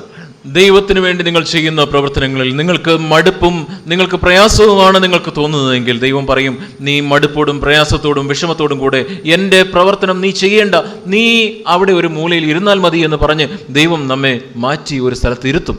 ஏய் எலியா, நீ சலிச்சுக்கிட்டுலாம் செய்ய வேண்டாம், எலிசாவை அனைன் பண்ணு, நீ ரிட்டையர்ட் நீ உட்காந்துருன்ட்டார். എലിയാവിനോട് പറഞ്ഞു, എലിയാവേ, നീ ഇപ്രകാരം വിഷമത്തോടും ഭാരത്തോടും കൂടെ എൻ്റെ വേല നീ ചെയ്യേണ്ട ആവശ്യമില്ല, നീ എലീശയെ അഭിഷേകം ചെയ്യുക, നീ റിട്ടയറായി നിനക്കൊരു സ്ഥലത്ത് ഇരിക്കുക. மோசேட்ட சொன்னார், മോശയോട് പറഞ്ഞു, நான் ஒருவனாய் எப்படி நான் செய்ய முடியும்னார். ஓகே, உன்கிட்ட உள்ள 70 பேரை நியமிச்சோம், வேலையை நீ பிரிச்சு கொடுத்துருன்ட்டார், சலிச்சுக்கிட்டு செய்யாத அப்படின்ட்டார். നീ ഭാരത്തോടു കൂടെ നീ ചെയ്യേണ്ട ആവശ്യമില്ല, നിനക്ക് ഒറ്റ മനുഷ്യനായിട്ട് ഞാൻ എങ്ങനെ ചെയ്യുമെന്ന് പറഞ്ഞപ്പോൾ ഇതാ 70 പേരുണ്ട്, 70 പേരെ കൊണ്ട് അവരെ നിയമിച്ച് അവരെ കൊണ്ട് ചെയ്യുക. ஆனால் இந்த சீன மிஷனரி ரியலிஸ்டிக் ஃபெலோ. എന്നാൽ ഈ ചൈന മിഷണറി അദ്ദേഹം ശരിക്കും ഒരു ഗൗരവക്കാരനായ വ്യക്തിയാണ്. தேவன் அவருக்கு ஒரு செக் வைக்கணும்னு நினைச்சார், ஒரு பாடத்தை சொல்லி கொடுக்கணும்னு நினைச்சார். அவருக்கு ദൈവം അവന് ഒരു പാഠം അവനെ അഭ്യസിപ്പിക്കണമെന്ന് ദൈവം താല്പര്യപ്പെട്ടു. Real காட்லி man. അദ്ദേഹം യഥാർത്ഥത്തിൽ ഒരു ദൈവഭക്തനായ മനുഷ്യനാണ്. இருதயத்தில் ரெஸ்ட் இல்லை, தூக்கம் இல்லை, சாப்பிட்றதுக்கு நேரம் இல்லை, அதனால அப்படியே சலிச்சுக்கிட்டு இருந்தவர் ஒரு நாளைக்கு ஆண்டவர் பார்த்தார். ஓகே, வேதத்தில் இப்படி வாசிக்கிறோம், ரோமர் 11 நாம் திரும்ப வேண்டாம், அதில் என்ன போட்டிருக்கு அப்படின்னா, காட்ஸ் கிஃப்ட்ஸ் ஆர் இர்ரிவோக்கபிள் அப்படின்னு வாசிக்கிறோம். தேவனுடைய கிருபை வரங்கள் மாறாதவைகள், கொடுத்துட்டு தேவன் வாங்க மாட்டார். റോമർ 11 അധ്യായത്തിൽ നാം വായിക്കുന്നത് ദൈവത്തിൻ്റെ വരങ്ങൾ ദൈവം തിരിച്ചെടുക്കുന്നില്ല എന്ന് നാം അവിടെ വായിക്കുന്നു. എന്നാൽ ഈ ചൈന മിഷണറി അദ്ദേഹത്തിൻ്റെ ഹൃദയത്തിലെ ഈ മടുപ്പും ഭാരവും പ്രയാസവും ഒക്കെ ദൈവം കണ്ടു. தேவன் ஒரு காரியத்தை செய்தார். ദൈവം അവരുടെ ജീവിതത്തിൽ ഒരു കാര്യം ചെയ്തു. ஓகே, அந்த கிஃப்ட்ஸ், அந்த ஹீலிங் கிஃப்ட் கிரியே செய்யக்கூடாதபடிக்கு அதை டம்மி பீஸ் ஆக்கிட்டார். அதை ആ സൗഖ്യമാക്കുന്ന വരം പ്രവർത്തിക്കാത്ത രീതിയിൽ അവൻ്റെ ജീവിതത്തിൽ ആ ഒരു പ്രത്യേക കാലഘട്ടത്തിൽ ദൈവം അതിനെ അങ്ങനെ തടഞ്ഞു വെച്ചു. இந்த கிராமத்துக்கு போறார், ഈ ഗ്രാമത്തിലേക്ക് പോകുന്നു, தலைமையில கை வச்சு ஜெபம் பண்றார், അവിടെ ആളുകളുടെ തലയിൽ കൈവച്ച് പ്രാർത്ഥിക്കുന്നു, ஒன்றும் நடக்கல, ഒന്നും സംഭവിക്കുന്നില്ല. இன்னொரு சிஸ்டர்ட்ட ஜெபம் பண்றார், അവിടെ ഒരു സഹോദരിയുടെ അസുഖത്തിന് വേണ്ടി പ്രാർത്ഥിക്കുന്നു, ஒன்றும் நடக்கல, ഒന്നും സംഭവിക്കുന്നില്ല. வீட்டுக்கு ஆட்கள் அழைச்சிட்டு வராங்க, അവിടെ ഗ്രാമത്തിൽ നിന്ന് ആളുകളെയൊക്കെ കൂട്ടിക്കൊണ്ടുവരുന്നു, தலைமையில കை வச்சு ஜெபம் பண்றார், അവിടെ തലയിൽ കൈവച്ച് പ്രാർത്ഥിക്കുന്നു, ஒன்றும் நடக்கல, ഒന്നും സംഭവിക്കുന്നില്ല. யாரும் வர்றதும் இல்லை. കുറെ കഴിഞ്ഞപ്പോൾ ആരും വരാതായി. யாரும் இவரை கூப்பிட்டுட்டும் போகல. ഇപ്പൊ ആരും അദ്ദേഹത്തെ കൂട്ടിക്കൊണ്ട് പോകുന്നുമില്ല. அப்படியே ஆட்கள் குறைஞ்சு போயிட்டு அவருடைய மினிஸ்ட்ரிக்கு ஆள் இல்லாமல் போயிடுச்சு. അങ്ങനെ ആളുകളൊക്കെ കുറഞ്ഞ് അദ്ദേഹത്തിന്റെ ശുശ്രൂഷയ്ക്ക് ആളുകൾ ഇല്ലാതായി. அவர் பதற ஆரம்பிச்சிட்டார். ഉടനെ ഹൃദയത്തിൽ അദ്ദേഹം ചഞ്ചലപ്പെടാൻ തുടങ്ങി. ஆண்டவரே, ஏன் சுகம் கிடைக்கல உங்களுக்கு? ദൈവമേ, എന്താണ് അവർക്ക് ഈ സൗഖ്യം ലഭിക്കാഞ്ഞത്? ஏன் இப்படிப்பட்டவர்களுக்கு சுகம் கிடைக்கல? ദൈവമേ, എന്തുകൊണ്ടാണ് ഇവർക്ക് സൗഖ്യം ലഭിക്കാഞ്ഞത്? ஏன் இப்படி ஆயிடுச்சுன்னு சொல்லிட்டு ஆண்டவர்கிட்ட கதற ஆரம்பிச்சார். എന്താ ദൈവമേ, എന്തുകൊണ്ടാണ് ദൈവമേ ഇങ്ങനെ സംഭവിച്ചത് എന്ന് പറഞ്ഞ് ദൈവം മുമ്പാകെ കരയാനായിട്ട് തുടങ്ങി. தேவன் அவர்கிட்ட பேசினார். ദൈവം അദ്ദേഹത്തോട് സംസാരിച്ചു. ஏப்பா நல்லா தூங்குப்பா. ദൈവം പറഞ്ഞു, മകനെ, നീ നന്നായിട്ട് ഉറങ്ങിക്കോ, உனக்கு ரெஸ்ட் வேணும்பா, നിനക്ക് റെസ്റ്റ് അല്ലേ വേണ്ടത്, നീ നന്നായി റെസ്റ്റ് ചെയ്യേ. உனக்கு டிஸ்டர்பா இருக்கு, இவங்களெல்லாம் இந்த மினிஸ்ட்ரி எல்லாம் பீப்புள் எல்லாம் டிஸ்டர்ப் பண்றாங்க உன்னை.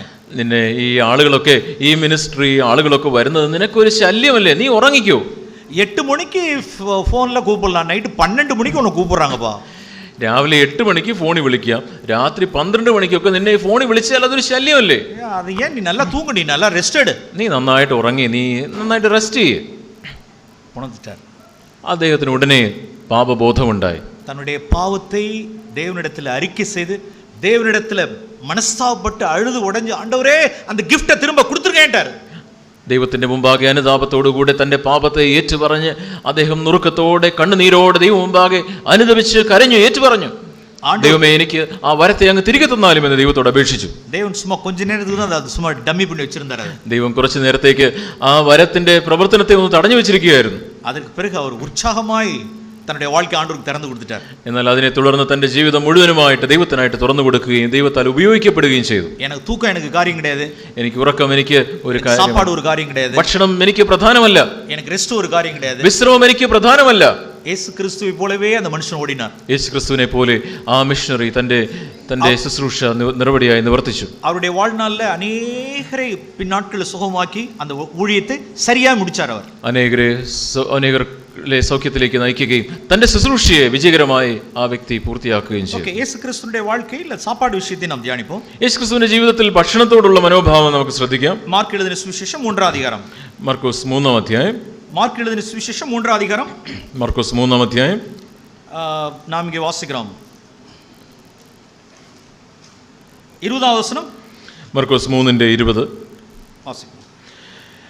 അവൻ വീട്ടിൽ വന്നു, അവർക്ക് ഭക്ഷണം കഴിക്കുവാൻ പോലും വയ്യാത്തവണ്ണം പുരുഷാരം പിന്നെയും തിങ്ങി കൂടി വന്നു.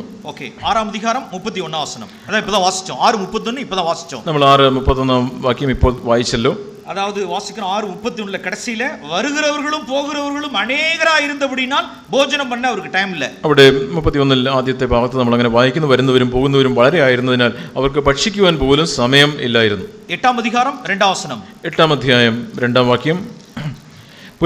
ഈ പുരുഷാരം ഇപ്പോൾ 3 നാളായി എന്നോടുകൂടെ പാർക്കുന്നു, അവർക്ക് ഭക്ഷിക്കുവാൻ ഒന്നുമില്ലായക കൊണ്ട് എനിക്ക് അവരോട് അലിവ് തോന്നുന്നു. 3 നാட்கள் சாப்பிட ஒன்றுமில்லாதிருந்தது. അവിടെ 3 നാൾ ഭക്ഷിക്കുവാനായിട്ട് ഒന്നുമില്ലായിരുന്നു.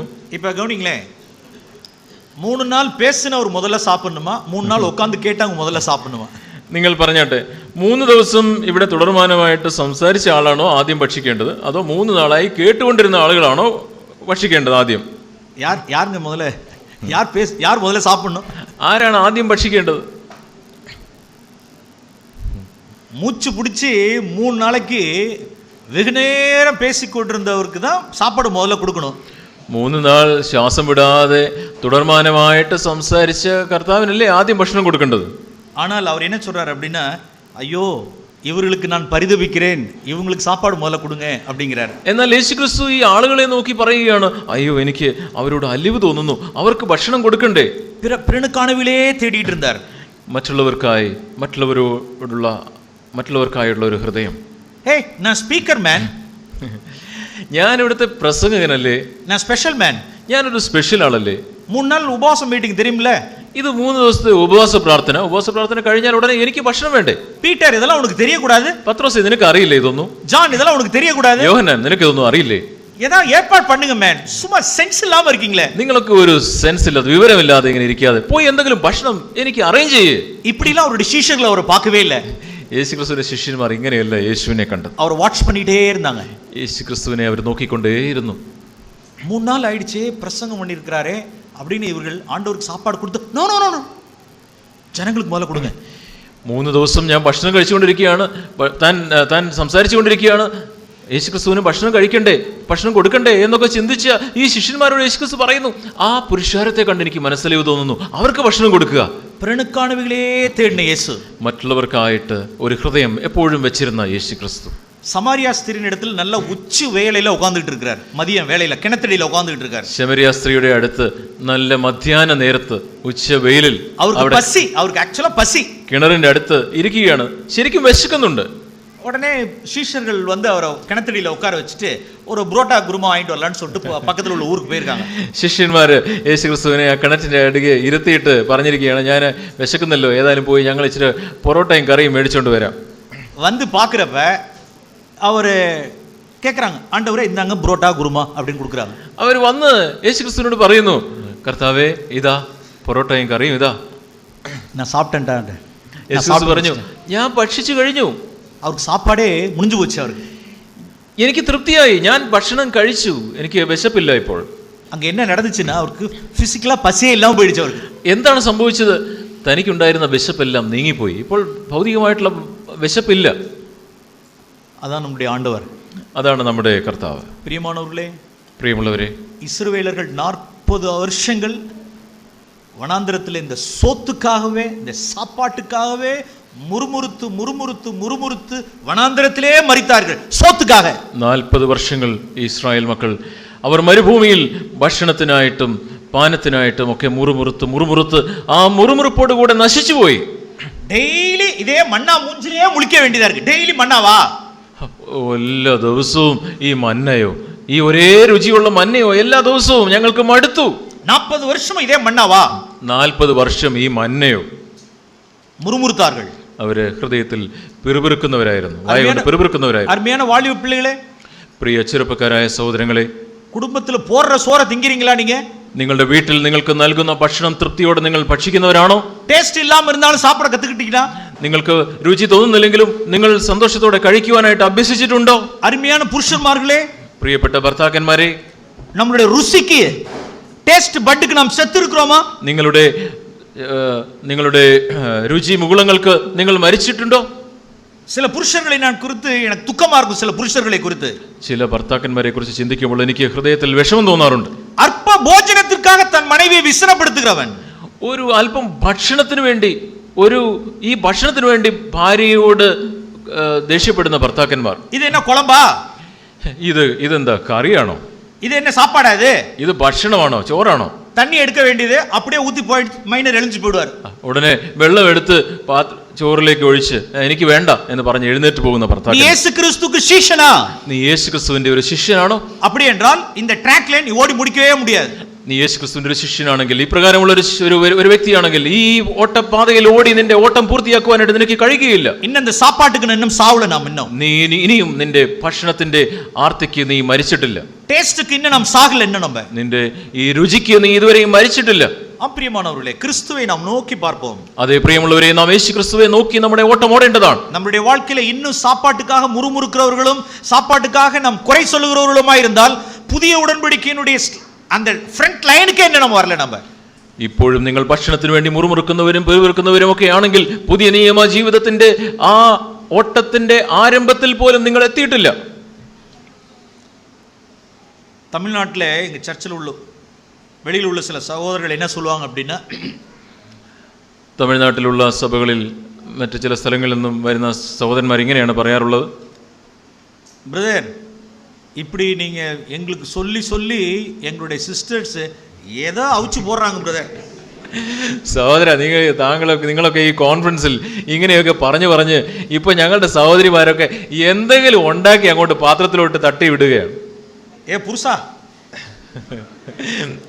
ഭർത്താവേ, കോൺഫറൻസിൽ കേട്ടോംല്ലേ, കോൺഫറൻസിൽ കേട്ടില്ലേ, ഇതൊക്കെ തിന്നാ മതി, ഇതൊക്കെല്ലാം സാവണമെന്ന് കേട്ടോംല്ലേ, ഇതൊക്കെ രുചിക്കൊക്കെ മരിക്കണമെന്നല്ലേ കോൺഫറൻസിൽ സഹോദരൻ പ്രസംഗിച്ചത്. ഇതൊക്കെ അങ്ങ് തിന്നാ മതി, ഇത്രേ ഉള്ളൂ, ഇത് തിന്ന് എഴുന്നേറ്റ് പോയാ മതി. Sisters, no no no no no. സഹോദരിമാരെ, അങ്ങനെയല്ല. Be like Jesus. നിങ്ങൾ യേശുവിനെ പോലെ ആവുക. യേശു ക്രിസ്തു ഒരു പച്ച തണ്ണിയിലെ കൈവച്ചാർന്ന അത് സ്വീറ്റ് മധുരമായിടും. യേശു ക്രിസ്തു പച്ച വെള്ളത്തെ തൊട്ടാൽ അത് മധുരമായി മാറും. அப்படிதானே? അങ്ങനെയല്ലേ? நீங்க அப்படின்னா ஒரு ஒண்ணுமே இல்லைன்னா கூட அது அவ்வளவு ருசியா நீங்க கொடுக்கணும். അതിന്റെ അർത്ഥം എന്താണ്? നിങ്ങളുടെ വീട്ടിൽ ഒന്നും ഇല്ലെങ്കിലും നിങ്ങൾ കൊടുക്കുന്നത് വളരെ രുചിയോടെ, മധുരത്തോടെ കൂടെ കൊടുക്കുവാനായിട്ട് നിങ്ങൾ അഭ്യസിക്കുക. അതാണ് ജീസസ്. അതാണ് യേശുവിന്റെ ആത്മാവ് നിങ്ങളെ സംബന്ധിച്ചോളം. തിബേരിയ കടൽക്കരയിൽ ആണ്ടവർ, തിബേരിയ കടൽക്കരയിൽ കർത്താവ്, മറുതലിത്ത് പോണ പേതുരു, അവിടെ മത്സരിച്ച പത്രോസ്, കാലയിലെ 5 മണിക്ക്, രാവിലെ വെളുപ്പിന് 5 മണിക്ക്, அதிகாலையில் கரையில போறதுக்கு முன்னதாகவே சீக்கிரமே வந்து கறி, அந்த அலாவுதீன் அற்புத விளக்கு மாதிரி அப்படின்னு பிரெட் டோஸ்ட் அப்படிங்கிற உடனே ஒரு ஃபிஷ் டோஸ்ட் எல்லாம் கொண்டு வந்துடல அவரு. അവിടെ യേശു ക്രിസ്തു രാവിലെ വെളുപ്പിനെ ജോലി ചെയ്ത് വന്ന പത്രോസിനൊക്കെ വളരെ ഒരു അത്ഭുതം ചെയ്യുന്നത് പോലെ ഇതാ ബ്രെഡ് ടോസ്റ്റ്, മീൻ ടോസ്റ്റ്, അതൊക്കെ റെഡിയാക്കി യേശു ക്രിസ്തു വിളമ്പാൻ റെഡി ആയിട്ട് അവിടെ നിൽക്കുന്നു. അവർക്ക് ഉയർത്തെഴുന്ന വല്ലമേ ഉണ്ട് അവർക്ക്. യേശു ക്രിസ്തുവിന് അങ്ങനെ ഉയർത്തെഴുന്നേറ്റ യേശു ക്രിസ്തുവിന് ഇപ്രകാരം അലാവുദ്ദീൻ ഒരു അത്ഭുതം ചെയ്യുന്നത് പോലെ അങ്ങനെ ഒരു അത്ഭുതം ചെയ്ത് ഒരു അപ്പവും മീനുമായിട്ട് അവിടെ നിൽക്കാം. இங்கே இருக்கிறதான கர்நாடகாவில் இருந்த ஒரு பேரை நான் சொல்ல விரும்பல. த பிக் ஷாட், சில மாய வித்தைகளை எல்லாம் மேஜிக்ஸ் பண்ணிக்கிட்டு இருந்தவர் மரிச்சு போயிட்டார். அவர் ஏதாவது ஒரு மேடையில் வந்தாருன்னா அப்படிம்பார், ஒரு கார்லண்ட் வரும், அப்படி போடுவார் அவர்.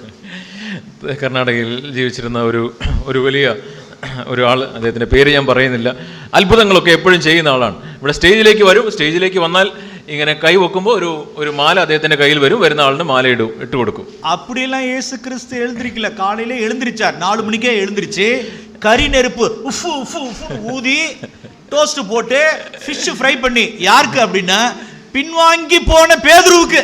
യേശു ക്രിസ്തു അലാവുദ്ദീൻ അത്ഭുത വിളക്ക് ഒരു അത്ഭുതം ചെയ്തതുപോലെ ഫ്രഷ് ടോസ്റ്റും ബ്രെഡ് ടോസ്റ്റും ഉണ്ടാക്കി തൻ്റെ ശിഷ്യന്മാർക്ക് കൊടുക്കുകയല്ല ചെയ്തത്.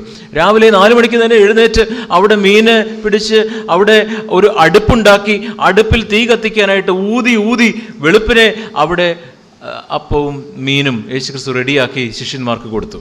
കാലയില വെച്ചിട്ട് ആർക്കാണ് കൊടുത്തത്? പിൻവാങ്ങിപ്പോയി തന്നെ തള്ളിപ്പറഞ്ഞ പത്രോസിന് കൊടുക്കാനായി. പിൻവാങ്ങിപ്പോയവർക്ക് കൊടുക്കാൻ. മറുതലിച്ച പേതുരുക്ക്, മത്സരിച്ച പത്രോസിന്, മറുതലിച്ച ശിഷ്യர்களுக்கு, മത്സരിച്ച ശിഷ്യന്മാർക്ക് സാപ്പാട് നല്ല ടേസ്റ്റാ കൊടുത്താർ. അവർക്ക് നല്ല രുചിയോടെ ഭക്ഷണം കൊടുത്തു. இந்த மறுதலித்த அந்த பேதுருவுக்கு சரி 2 ரொட்டி துண்டோட நிப்பாட்டி இருந்திருக்கலாம். ஆனா ஃபிஷ்ஷை டோஸ்ட் பண்ணி போட்டு அதை ஃப்ரை பண்ணாரு பாருங்க, அதான் கிளாசிக். അതിൽ ഈ ആ കഥയിൽ എനിക്ക് ഏറ്റവും ഇഷ്ടപ്പെട്ടത്, വളരെ അത്ഭുതകരമായിട്ട് തോന്നുന്നത്, എന്നാൽ എന്തെങ്കിലും കൊടുത്തേക്കാം, ശരി, എന്നാൽ എന്തെങ്കിലും ഒരു റൊട്ടി കഷ്ണം, ഒരു അപ്പത്തിന്റെ കഷ്ണം കൊടുത്തേക്കാം, അതുപോരാ, മീൻ നല്ല രുചിയോടെ അടുപ്പിൽ അതിനെ ഫ്രൈ ചെയ്ത് മീനും കൊടുക്കണം. യേശുക്രിസ്തുവിന്റെ ആ ഹൃദയം നിങ്ങൾ ശ്രദ്ധിക്കുക. സഹോദരികൾ ഗവനിച്ചിട്ടீங்களா? സഹോദരിമാരെ നിങ്ങൾ ശ്രദ്ധിച്ചോ? ഏതോ കയ്യില കിടക്കുന്നത് കിടച്ച് ഇതാ കുളമ്പ്, ഇതാ മീന്, ഇതാ സാപ്പിടുന്ന് ചൊല്ലக்கூடாது. എന്തെങ്കിലും കൈ കിട്ടുന്നത് എടുത്തോണ്ട് ഇതാ കറി, ഇതാ ഭക്ഷണം, കഴിച്ചോ എന്ന് പറഞ്ഞു കൊടുക്കുകയല്ല വേണ്ടത്.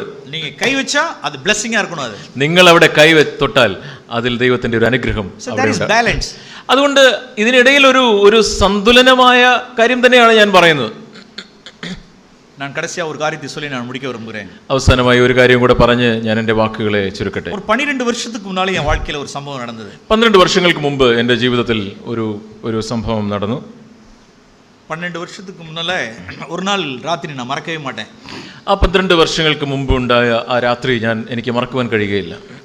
ஒரு 1/2 கிலோ மட்டன் எடுத்து கொடுத்துட்டு ஸ்கூலுக்கு நான் போயிட்டேன். ഞാൻ 1/2 കിലോ മട്ടൺ മേടിച്ച് വീട്ടിൽ 1/2 കിലോ മട്ടൺ കൊടുത്ത് ഞാൻ സ്കൂളിൽ ജോലിക്ക് പോയി.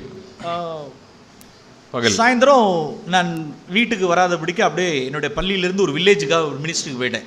വൈകുന്നേരം ഞാൻ സ്കൂളിൽ നിന്ന് വീട്ടിലേക്ക് വരാതെ ഞാനൊരു വില്ലേജിൽ ശുശ്രൂഷ ചെയ്യാനായിട്ട്, വില്ലേജിൽ മിനിസ്ട്രിക്കായിട്ട് ഞാൻ സ്കൂളിൽ നിന്ന് നേരെ വില്ലേജിലേക്ക് പോയി. നൈറ്റ് 11 മണിക്ക് വരാൻ.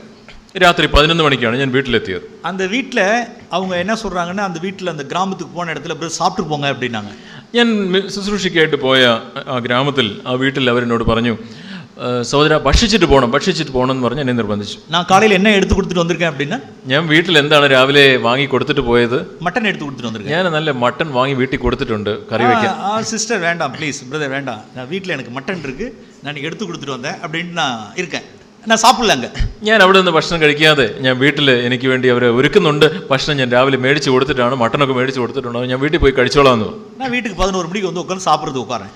ഞാൻ വീട്ടിൽ 11 മണിക്ക് വന്ന് ഭക്ഷണം കഴിക്കാനായിട്ട് ഞാൻ അവിടെ ഇരിക്കുകയാണ്. சாப்பாடு போடுறாங்க, கொஞ்சம் தான் குழம்பு இருக்கு, கொஞ்சம் குழம்பு ஊத்துறாங்க. അവിടെ ഞാൻ ഭക്ഷണം കഴിക്കാനായിട്ട് ഇരിക്കുമ്പോൾ അവിടെ കുറച്ച് മട്ടൻ കറി കുറച്ച് ബാക്കിയുണ്ട്, അത് എനിക്ക് ഒഴിക്കുന്നു. മട്ടൻ കറി ഇല്ല, മട്ടൻ കുളമ്പ് மட்டும் இருந்துச்சு അതിൽ. അവിടെ ഞാൻ ഭക്ഷണം കഴിക്കാനിരുന്നപ്പോൾ അവിടെ മട്ടൻ കഷ്ണങ്ങളൊന്നുമില്ല, മട്ടൻ്റെ ആ കറിയുടെ ബാക്കി കുറച്ച് ചാറ് മാത്രമുണ്ട്. ചാറ് மட்டும் தான் ஊத்துறாங்க. അപ്പോൾ ആ ചാറ് മാത്രം എൻ്റെ പാത്രത്തിലേക്ക് ഒഴിക്കുന്നു. உள்ளார வருது. എൻ്റെ ഉള്ളിൽ ഒരു കാര്യം ഇങ്ങനെ പൊങ്ങുന്നുണ്ട്. சரி, தனியா அதாவது ஒரு கப்பல் எடுத்து வச்சிருப்பாங்க உங்களுக்கு வரும்னு சொல்லிட்டு உட்காந்துட்டு இருக்கேன். അപ്പോൾ ഞാൻ ഓർത്തു, ഈ മട്ടൻ കഷ്ണങ്ങളൊക്കെ വേറെ ഏതെങ്കിലും ഒരു പാത്രത്തിൽ എടുത്തിട്ടുണ്ടാവും, ഇപ്പം മട്ടൻ കഷ്ണം കൊണ്ട് ഇപ്പം ഭാര്യ വരുമായിരിക്കും എന്ന് ചിന്തിച്ചു. ഞാൻ സമ്പാദിക്കണല്ലേ, ഞാനല്ലേ ഇവിടെ ജോലി ചെയ്ത് സമ്പാദിക്കുന്നത്, അപ്പോൾ മട്ടനൊക്കെ എനിക്ക് വേണ്ടി വെച്ച് വരും വരവേ ഇല്ല. കുറച്ച് കഴിഞ്ഞിട്ടും മട്ടൻ കഷ്ണം വന്നില്ല. உள்ளார போராட்டம். എൻ്റെ ഉള്ളിൽ എനിക്കൊരു പോരാട്ടമുണ്ട്, ഉള്ളിൽ ഇങ്ങനെ ഒരു ചഞ്ചലമുണ്ട്.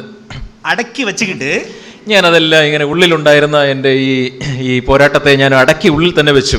கேட்குறேன், எங்க ஒண்ணுமே பீஸ் எல்லாம் ஒண்ணுமே இல்லை. ഞാനപ്പോൾ വൈഫിനോട് മെല്ലെ സാധാരണ രീതിയിൽ ചോദിച്ചു, എന്ത് പറ്റി, മട്ടൻ്റെ കഷ്ണം ഒന്നും ഇല്ലേ? அவனுங்க 2வது ரவுண்டு பசங்க, எனக்கு 4 பசங்க, എനിക്ക് 4 ആൺമക്കളാണ്. மதியம் ஸ்கூல் விட்டு மதியம் வந்தானு, எல்லாம் வீட்டுக்கு பக்கம் மதியத்துக்கு வீட்டுக்கு சாப்பிட்றதுக்கு வந்துடுவாங்க. അവർ എല്ലാം സ്കൂൾ അടുത്താണ് സ്കൂൾ. അവർ സ്കൂളിൽ നിന്ന് ഉച്ചയ്ക്ക് ഭക്ഷണം കഴിക്കാനായിട്ട് വരും. மதியம் சாப்பிட வந்தானுங்க. അവർ 4 പേരും വീട്ടിൽ ഉച്ചയ്ക്ക് ഭക്ഷണം കഴിക്കാനായിട്ട് വന്നു. ஒரு ரவுண்டு முடிஞ்சிருச்சு. ഒരു റൗണ്ട് ഭക്ഷണം കഴിച്ചു. அப்புறம் ராத்திரி சாப்பிட்றதுக்கு ஒரு 7-8 மணிக்கு உட்காந்துருக்கானுங்க. അത് കഴിഞ്ഞ് രാത്രി ഭക്ഷണം കഴിക്കാനായിട്ട് 7-8 മണിക്ക് അവർ വീണ്ടും ഭക്ഷണം കഴിക്കായിരുന്നു. ஏமா எனக்கு கொஞ்சம் வைங்கம்மா, எனக்கு பசங்க எல்லாம் கேட்டிருக்காங்க. അപ്പോൾ മക്കളെല്ലാം ചോദിച്ചു, അമ്മ എനിക്ക് കുറച്ചും കൂടെ. அவங்க வீட்டில் சிஸ்டர் சொல்றாங்க, ஏய் டேடி வெளியில போயிருக்காங்க, டேடி சாப்பிடலப்பா, ഡാഡിക്കാ വെച്ചിരിക്കேன் அப்படின்னு சொல்றாங்க அவங்க.